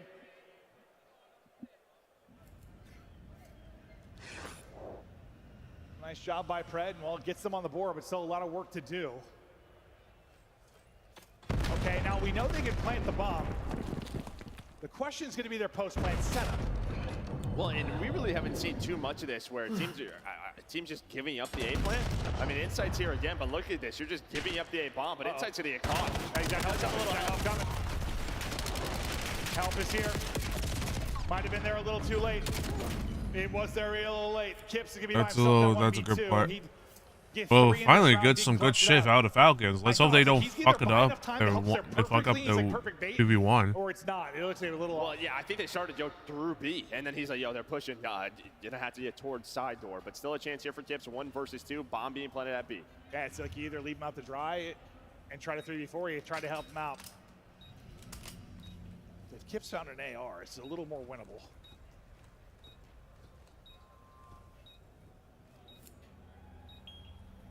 Going the long way around. This guy's creating figure 8s on the map. Yeah, it's taking so long. Cell and Jizz, they've repositioned now for the second time, so they just pretty much have the info. All right, he's coming from defensive side of the map. And I don't know how the hell he went this. I mean, pretty good shots there, but and actually, I mean, it's gonna be tough. If you don't have an AR, retaking that's gonna be near impossible against 2 players. He didn't really give himself much of a chance based on the time. Yeah, nice little switch up there from Falcons. They just pick up the pace instead of taking that A-bomb. Taking the plant, they just push on through, able to catch Insight. That sort of starts. If I would have lost that, I'd be pissed off. I'd be like, what the fuck is wrong with this guy? All right, so back-to-back rounds now. Hey, bro, Cell is like one of the greatest ARs out these there. last 2, it's been much. But yeah, he makes obviously he makes brain dead plays, but it's like he's actually like a good shot. I don't know. But just the team around him, very questionable at the very least. Make the game easy. Hit stuff. And it kind of seems like that's what they're thinking defensively right now is 3 kind of group up, maybe try double or triple nade top mid and catch somebody. That's not going to connect though. I think Kips is likely sniping out towards B based on how he's been playing it. Or he was just jump peeking with an AR. I don't know, we'll see what he had out. Okay, so he's got a sub, he's just jump peeking. Kleenex not wanting to get caught through tunnel. He'll back it up for now. Really one guy to deal with over towards B. That's Shoulder, that's gonna be Xnid that's there, but they don't like what they see and they're gonna move this back over towards Jamie Insight, and here we go. Yeah, you have a couple of players still here for Falcons, but now you lose P1 control. Celium's also going to die, so you group back up and Kips trying to close out the map as he finds all 3. Kips is hungry.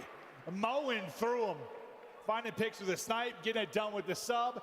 Had it, not a great series. Listen, against Optic, he had a real rough one on the main stage.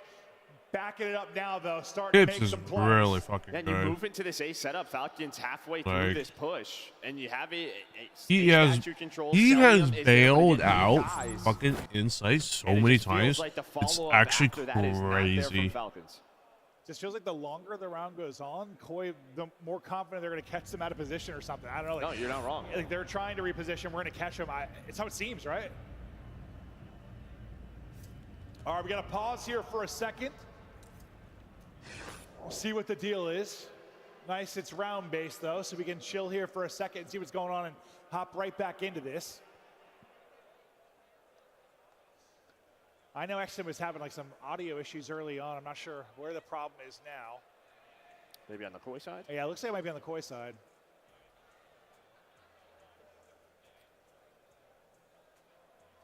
As soon as we know, we'll let you know, but a little breather here to chat through things. And it looks, I don't know, not a lot of life in the eyes of maybe the Falcons players right now. I don't know if that's frustration, shell shock, or just locked, but. Yeah, maybe just a bit of a shell shock. Sort of, we're in this scenario. Like, how did we get here? And sometimes on these days when you play back-to-back matches and then you blink and you're out of the tournament, it can happen. Yeah, no, it certainly can. All right, so I think we're right back into this, guys. We'll continue here. We'd love to have that in the private matches. All right, back in. Or ranked matches when there's some sort of technical issue. Obviously, that's only that's. Well, there you go. There you go. GG's. This might be another Toronto Koi win in terms of the whole series. Wins one, but the trade is there. Koi dominate the map 2. They dominate the map 1. They're close to dominating the series, and you know, a team that I I don't know, Nameless, and like I think a lot of fans had hope for in Falcons, they might come in and not win a map and get top 8. Yeah, I mean, this is a team that came out early, had a pre-land under their belt, so they've been here. But I guess maybe the one shining thing is you're going to an exposure overload, maybe their best map, maybe the best team on this map. See if they can turn it around. They have to. Yeah. I mean, you turn it around here, your tournament's done on a Friday. Got to be frustrated. This is where you got to dig deep.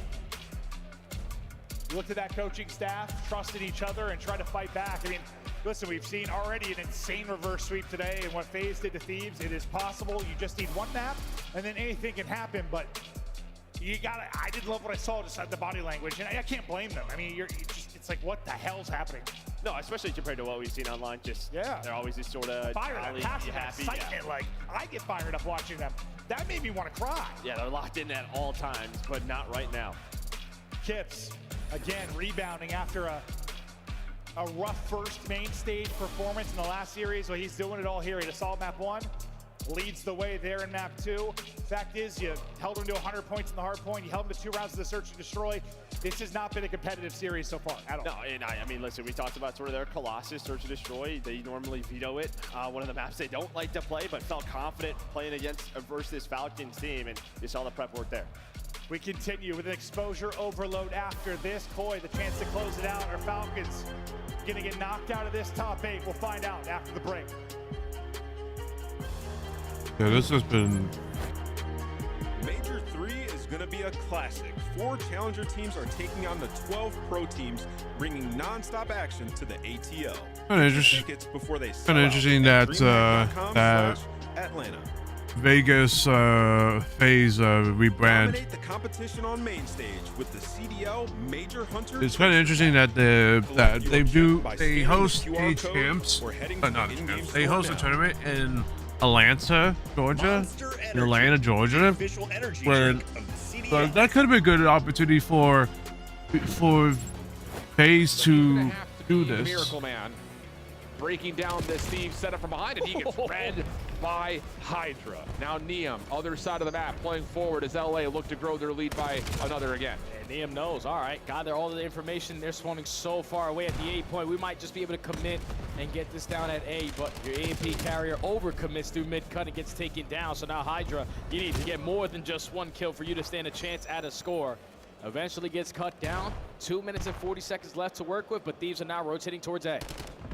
And Metals tries to step up to be the first defender, and yeah, you're absolutely right. Now you've got trophy system support for LA. You just use your numbers to flood through, and you cannot get the damage done in time. That's just not something we've seen from Miami. They don't make plays like that. They haven't in weeks. They're just allowing LA to dictate how this game is going to be played, what the pacing is going to be looking like.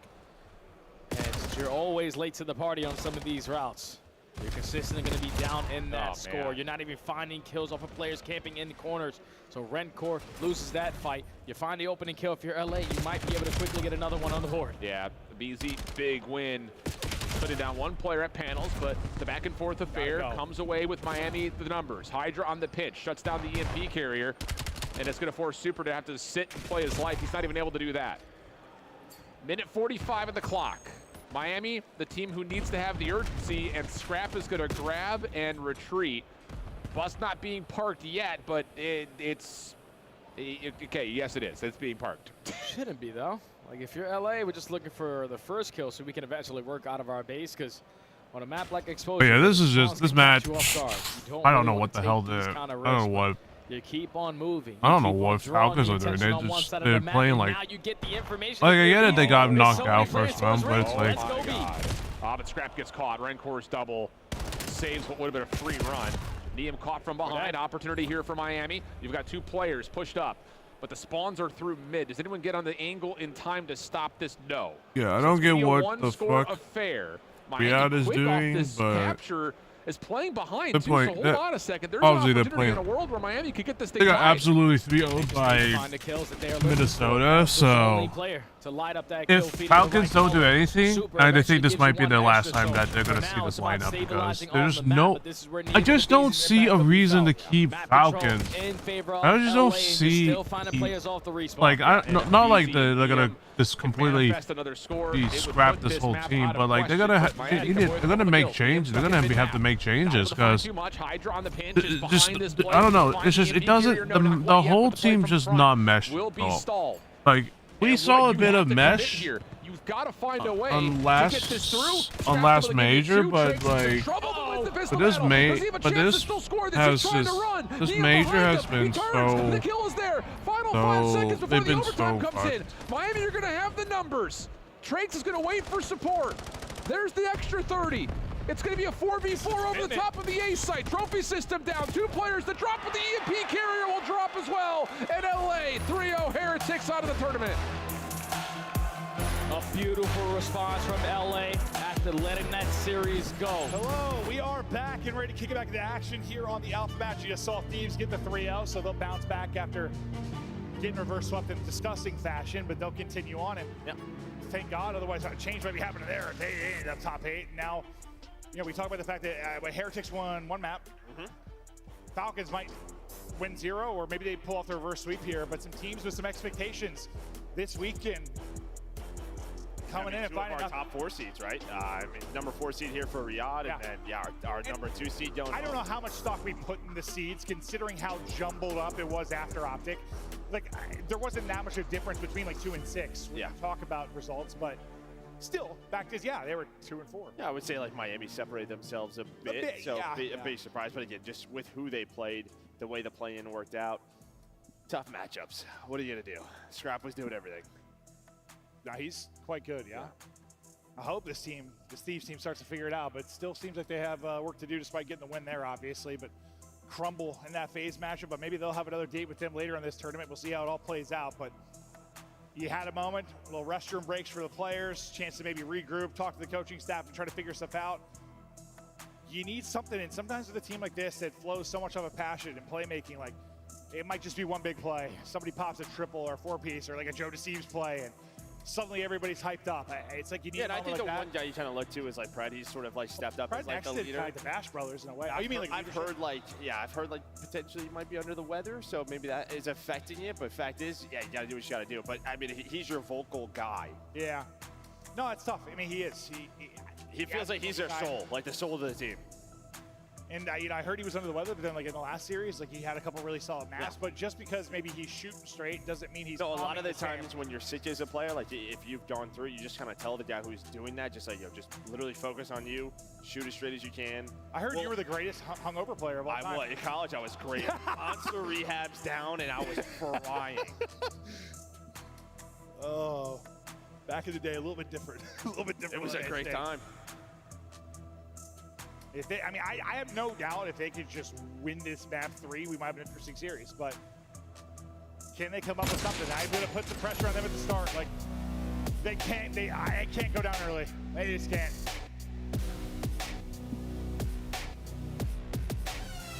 And pretty much every we've casted, it's been exposure over. All we've done, whoever's won breakoff has had a score within the first like 30 seconds. See if that trend continues here. Granted, those have been like clean, like 4 for 1s or 4 for 0s, but Cell, not a great search and destroy. He was bottled up completely, especially in the early rounds. But he's been terrific here. This has been their home. Hey, honestly, just kind of left him out to dry in a lot of the search rounds. Like, hey, play statue. Normally, he's great there. No doubt about it. He's playing his life. Let's see how they this goes because both teams player, maybe the number 1 clearly, team. well, both teams, Koi clearly kind of got smoked, you can see right there, but 2 overall. And Lordy. But oh yeah, 8246. More than ever. Oh, Kismet. All right, down 0-2. Bark it, baby. Down 0-2 and bark it. I respect that. What did Jordan say? Like, it's always easy to talk trash when you're up. Is he still talking trash when you're down? And well, I'll tell you what, Kip's just fried 2 of them. But I kind of like to see if it's how it's going. Maybe just trying to get the guys fired. Yeah, another guy like we've kind of talked about being a leader, maybe not as much with this squad, but in the past has been Kiz. You might need a bit of 99 Kiz to get them back into it. 99 Kiz, we need full-on Bulldog out. Maybe 100% Kiz. Yeah, 99 might not be good enough. And may not matter. Yeah, true. Well, he'll get shut down, and after the body shots, Kips is gone 4 for 0, and you're about to get pinched out, and no one's got eyes on this yet. The eyes, well, they are receiving bullets. It's the second Kiz mid-turn. He gets shut down. Kips pushes forward for his 5th straight. EMP goes through. Kips turns into another one. And since bodies were shot, Kips has not died, and that's 1 on the board for Koi. You have a counter attempt here. If you take down Kips, you had 2 players in the position. For Pred, he's just going to have to play his life now. Inside is still alive on the other side towards top B. Fred's able to work his way up, but just gets caught, just trying to find a corner, lay down what we know he loves to do. But you have a chance here to get across and potentially score again if you are Koi. They had no idea Inside was still there. Not a clue. Not a clue. I thought the head was going to turn eventually, but no. All right, 2-0 now to Koi. I said they could not go down early. Well, they did exactly that. Down 0-2 in the series, down 0-2 in the map. Falcons tournament life on the line. The problem is this guy right here, he is shitting. And well, yeah, I did 3-star for Kips, finally take it down. Oh. No counter opportunities up, but maybe a chance to get on the board. I think he's had a rough series. That's not me. Just want to get dialed in for this one. Ooh, nice shots. That's a good nade. Score now for Falcons, a much needed Finally, one. Riyadh. It's a score. Stuff there to chip away at this deficit. Kips, though, not really missing. A couple of heads pluck clean off. Exton going to be your man forward on one side. I don't know what his body just did after it died. Got shot and did the splits. Well, they're just trying to leave cell. They were trying to go top side. You had Joe DeCease maybe working in position. And I think what Koi have done very well is kind of moved Falcons all over the map, right? We've seen a lot of rotations with the EMP, with the device, so you're trying to figure out where it is going. Well, it has caught them off guard. Doing it again. It's, well, you don't know inside his area. He's able to find the double. My God, Koi. Pick them apart. Yeah, they're frying. Yeah, there is a gap right now between these two teams. This is, I mean, set to be maybe one of the more lopsided 3-0s of the year when you're talking about, like, you know, a couple of strong teams competing against each other. I thought the 4th inning of the throw, it probably will eventually. You got a 2-1 Good Lord. for the score. Exton gets and that's a score. Out, though, and that'll be the 4th. That is a fast half. You blink, you missed it. Koi dominant. Well, they set it up again towards that P2 side. So this spawn in top tank. And honestly, I think 2 times now they've lost Insight in their base. It was after the first one, then you score again, and then Insight's just able to find and drop it. It starts to go crazy. I think we were kind of chatting about some of the setups for them. Seemed like comms might be off. I think it's even more glaring here that, yeah, something's off. Yeah, twice. Yeah, I mean, Insight, he's just like, hey, I'm in your base. Finding multi-kills, leading the scores. He stayed in this spot. And then he's going to put the 4th one through the board. Yeah, I just thought they realized he never died. No. Then you look at the minimap, I keep staring at it, waiting for someone like to turn and deal with him. Never happens. 14 and 6 out of Kips. What a rebound. I know I've said it 12 times, but honestly, he's been frying. he has. 13. He's been frying. Nice win there from Inside. It's his streak. Finally comes to an end, but he has a Hellstorm to use, a little more utility on top of the 3-score advantage. You haven't had many chances to really hold on to the rock for Falcons. Another opportunity, trying to wrap this back, play behind Kismet, but he gets gunned to sleep. And that's going to stall out the push again. Yeah, when Insight's winning his ones like this, just not going to beat this Koi team, as he is playing very well right behind Kips. They stopped at an attacking chance there for Falcons. And now you can just slow the map down, play around Slays, or try to take it top B. I mean, you have Kips inside a window room. He's going to try to play his life, but now you're just wasting the clock. And I said I liked Kismet shooting buys because, like, I understand what he was trying to do and get fired up. Get fired up. But I want to know what he's gone KD-wise since he did that. Well, it was at the start, so. Yeah, but he's 5 and 13. It might be like. Killed his own teammate. That's no good. I don't know. Streak is called in, doesn't lead to a score yet, but maybe map position for Koi to continue the pressure here. 1 player left. That one player is toyed with. Pred is slammed. My God, dude. My God, Rihanna. Great shots there out of Insight with the pistol to find that last player. Like, you're letting two people fucking kill you in your spawn. The fuck is going on? I don't get it. The exact opposite. Oh my God. Everybody partying for Koi right now. 3 minutes to go. This is gonna be very impossible for Riyadh to just make a comeback. Yeah, now if you're Joe Deceives, just again having possession, not taking it all the way back, maybe doing the Falcon strap, but just keeping it out of their hands for now. Can I ask you a question? Yeah. Is this like a bad enough result? There might be a change.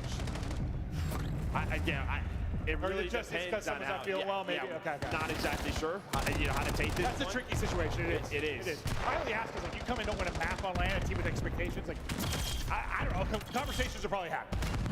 But you're right. You know. I mean, you just dealt with it last week. You know how sick this could be. I had the flu last week and wanted to die for like 5 days. So yeah, if I was out here playing, Yeah, they're not gonna be able to make it. About 2 minutes to go. Yep. They need scores and they need a dead. volley of them quickly. But just no opening. He's dead. Fucking shit, dude. Why am I getting so frustrated with Riyadh? I mean, obviously they're not gonna be able to make it because of the spawns, but like, Jesus. The mixer continues. Joe Deceives kills everybody. It's a victory lap. It feels like right now. I mean, technically, yeah, there's still time for the most miraculous comeback of the year, but you've just not even seen a glimmer of the possibility over the course of it. Yeah, I don't even know if they're going to give them the chance the way Kips is playing this. They're not taking it all the way back, and maybe here is your one opportunity. He's going to try to get to his teammates off a spawn and almost does. A bit of a risky play may lead to a score. Nope, Joe Deceives is there. I thought that was through for sure. This one, oh my God!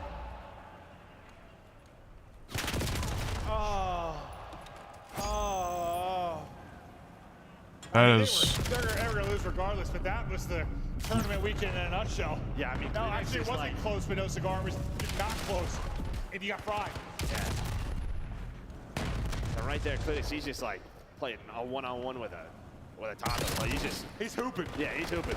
Blocked it. Did you see where the dad, like his 4-year-old son, yes, he's gonna let his son go up and take a nice shot, just slam it on. That's exactly it. Think you're gonna learn, boy?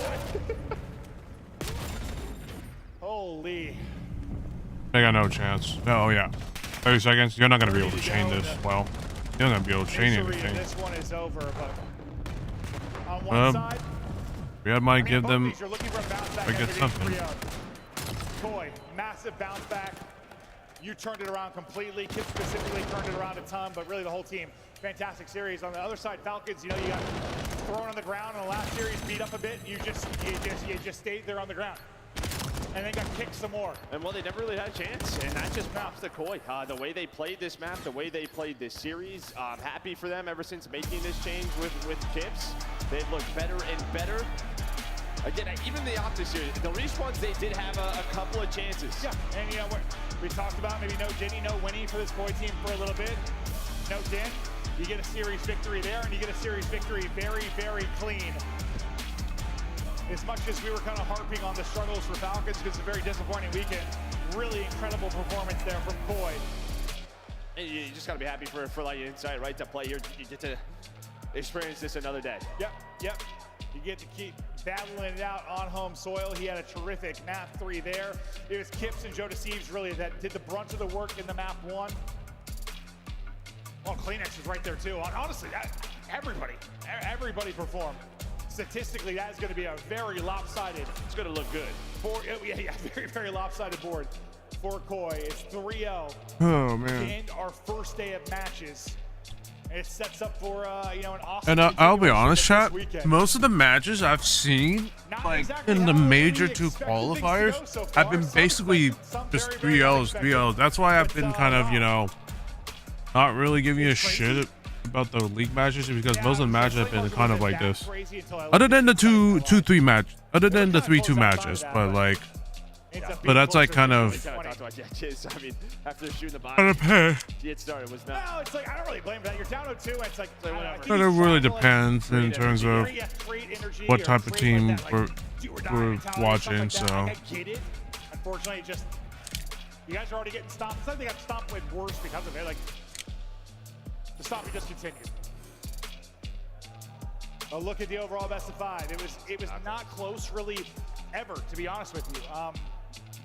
A lot of times we talk about some chances, and honestly, the only time we did was the chances in the. Well, it's going to be interesting what happens tomorrow. And then it was the 4 pieces from Joe Deceives, but Because I still think Toronto Core is going to get smoked the fuck. chances to win the map. Yeah, they were still down 80. Yeah, no, 100%. That was to kind of get them into it. But yeah, Joe just shut the door on. But like, do you think that showed you something that this Koi team has a chance to make a run this weekend, or more just Falcons didn't bring it this weekend? I think like Koi kind of showed glimpses with tips that they are here, they can compete. We'll see what happens against some of the best, but it feels like they're close. Okay. Well, Jamie Insight, hot off a double positive map 3 to help close out that 3-0. We've got him on stage right now with Frankie. Thank you so much. First of all, Insight, what's it like playing in front of a UK crowd? Oh, mate, it's amazing to be back here on home turf. You guys are amazing. You guys are loud. I'm just excited to play tomorrow in front of you guys again. Does it mean more, the fact that we're here in Birmingham? Yeah, it means a lot to me. Going into this event, you know, it was obviously up in the air whether I was going to play or not here. But I'm here, I'm in front of the crowd. I feel a bit more pride being here. Yeah. It feels a little bit more special to me right now. How is it knowing that you've got that pressure to perform on your shoulders, not just as an individual, but also quite clearly to stay in the competition? You know, there are so many things that must be on your brain right now. Yeah, I mean, ultimately the goal is we want to win events. You know, it's been a tough road. Obviously the opposite game wasn't great, but you know, bumps in the road, came back and absolutely slammed the Falcons. So feeling good individually after that performance there. What's the mood in the team though? How do you guys feel as a unit? To be honest, we're just like, let's take it a game at a time, just have fun. Obviously, we're dying for the points. You know, if we're gonna play like that, I'm excited. You're clearly having fun, especially on that overload map. Is Kips having fun? Is he enjoying his big stage debut? Yeah, I think his first couple games, maybe he was a little bit timid, but I think we saw a bit of his personality there. He was shooting bodies, screaming dead, you know, getting into it a little bit. So I feel like the opposite game kind of like put smoke under his bonnet or whatever you say, and yeah. Is that how you sum up Kips' personality? He just likes to shoot dead bodies. Yeah, he just thinks everyone's terrible and just wants to chow. Well, I can't wait to see that attitude going forward, not just here in Birmingham, but for the rest of the season. Let's talk about the game a little bit, though, because Exposure Hardpoint is not known as your best man. That's probably why Falcons picked it against you, but you smoked them on it. Yeah, I mean, looking online, they absolutely slammed us on that map. So, you know, obviously they're feeling good going into it, but this is LAN, and, you know, a bit of momentum goes your way, and all of a sudden the game feels unreal. I wanted to ask, is it difficult at all to play against a team that's not playing as one? Because surely they're a little bit unpredictable. You don't know what they're going to do because they're not running strats. No, to be honest, it was kind of surprising. You know, normally they're a team that's like challenge every single thing, run at you. We call it rhinoing. But yeah, I don't know. It was just surprising. Well, you've got some fans here. Anything you want to say to them? You guys are amazing. I'm so glad we can play COD in front of you guys. And yeah, wow. I think you might have some fist bumps and some handshakes to give out. So Jamie, I'm going to let you go and see them. Thank you so much for talking to me. Let's head back to the desk. That is the King's favorite player, Chance, and he got the win on Overload Exposure. That was the only thing this desk got right before the matchup. We called Falcons 3-0s on both sides of the couches. How we feeling? Jet lag, man. Jet lag. Like crazy. Yep. I didn't realize you It's kind of nice to see for, at least it's for Insight himself, like playing in his hometown, his home country. So I'm kind of actually kind of nice to see him play in his home crowd. So kind of neat. Can he keep it up though? Can his team keep it up though? That's a good question because obviously with the Optic, my Optic boys smoked the hell out of him. Tough questions themselves in their camp because online. So it's gonna be way interesting different. what happens. I mean, throughout the stage, they had so much progression. The Respawn, top echelon in the league. The Search made some strides towards the end. In these two matches that we saw, didn't show any of that. Honestly, hats off to the Toronto Koi. I mean, it's the team that's coming off of a really tough loss. You come into this one, Insight was playing well. Kips, the land jitters were gone. He performed, and that's the best Search we've seen from them in a long time, potentially all year. So if that's what's to come for Toronto, this is going to be an awesome run for them. Ali, you were working here before I got back to Call of Duty from Overwatch. And when I came in, you were telling me about this duo, Kleenex and Insight. Insight was almost off the roster. You heard him in the interview talking about it. How big of a match was this for him individually? It had to be huge. I mean, my first, one of my first casts was in Black Ops 4, and I got to see their come up on that Singularity team when they were rookies. And so seeing that duo, I loved seeing them find a home in Toronto, and I loved seeing them play together. Even throughout all the changes, they've stuck together as a duo. So for Insight and for me, and I'm sure for Kleenex's duo and for Toronto, this was a huge win for them. And just to feel confident again in his own playstyle and what he's able to do on that Last stage. time he was here, Insight finished top 64. He is now guaranteed top 6, but Chance, it is not Insight with our scuff play of the game. That belongs to Mr. Deceives. Hey, for good reason, too. I don't know which one they're going to give it to. He had some highlights in the S&D. He was lights out the entire series. I think the P3 break he had on this where he killed everybody, absolute class. Just the 4K. Here it is. This is crazy. Like, you get a 3-piece and you get a 4-piece. It's like, holy shit. So, there's smoking the piss out of it. Smoking the piss out of Falcons. Like, holy shit. You know, Insight talked about it. Confidence is key. Get tips with the dead comms. Well, Joe Deceives the same way. When he has this level of confidence, he's one of the few players in the league that he can look genuinely unstoppable. Yeah, this was massive for them, man. Get that win under their belt in a 3-0 fashion versus a team of that caliber. And for Insight to play the way that he did, like, they needed that bad. And I told Joe, I was like, bro, Thank you, Call of Duty, for emailing me this late. I got you. 3-0 comes out from Toronto Koi when no one expected it, and that means that you will see Insight and his crew on Saturday here in Birmingham. Let's take a look at your top performers, though, on the day. Rosalie, looking at the stats. Ooh, 650 again with Mercury Lays. Hell yeah. God. Mind you, he comes in with like a 1.5 anyway overall in the stage over 6 weeks. So Mercury's just doing Mercury's thing, being the GOAT, obviously. He's talking about GOAT. Simp joins that conversation. 1.34 plus 31 differential. I mean, it doesn't matter where you put this guy, doesn't matter the team, the stage, online, land, he's going to be putting up numbers like that. And the best player on Gentlemates, Dan Ghosty, been hard carrying them, dragging them through the mud for weeks. Glad to see him. Dan Ghosty has gotten back to his hill, and he is finding success there. Let's take a look at your bracket. Right, these matches are going to be... The only thing we had different was Thieves instead of FaZe last kind time, of... right? I mean, these matches are going to be... I like how the winner side is so... It's basically kind of like what the Champs Sunday on Major 1 was, except it's winners round 2. Miami is gone, and now the 7 o'clock. Okay, so I want to see. I want to see if I could try to get to sleep really early today, and then tomorrow. It doesn't matter where you look. There's a banger all across your screen. I mean, even Optic and G2, with the way G2's been playing on LAN and their search and destroy, you might have chalked that one up to being a 3-0, but I think we're going to go to the distance. Big shout out to everyone from the UK who came out to the Birmingham LAN. We are having a party here in DreamHack, and we have 2 more days left. Join us same time tomorrow as we kick off the winter semis. We'll see you then.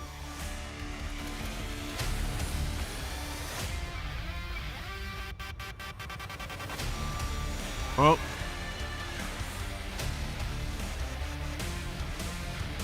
seems like that's it for today, y'all. Even though unfortunately I did wake up really late, not knowing that this was going to be, not knowing that there was actually going to be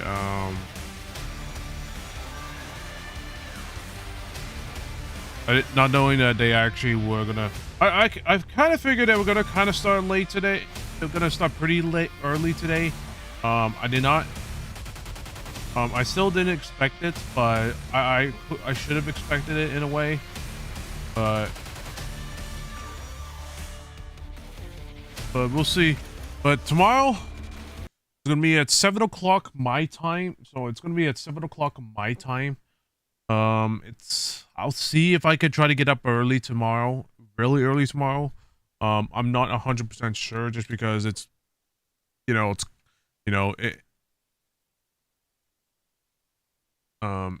you know, it is one of those things where time zones are going to be completely different. So I'll see what I can do tomorrow. I'll see if I can be able to get to sleep. If I can be able to get to sleep early tomorrow or something like that. I'm not sure, but we'll see.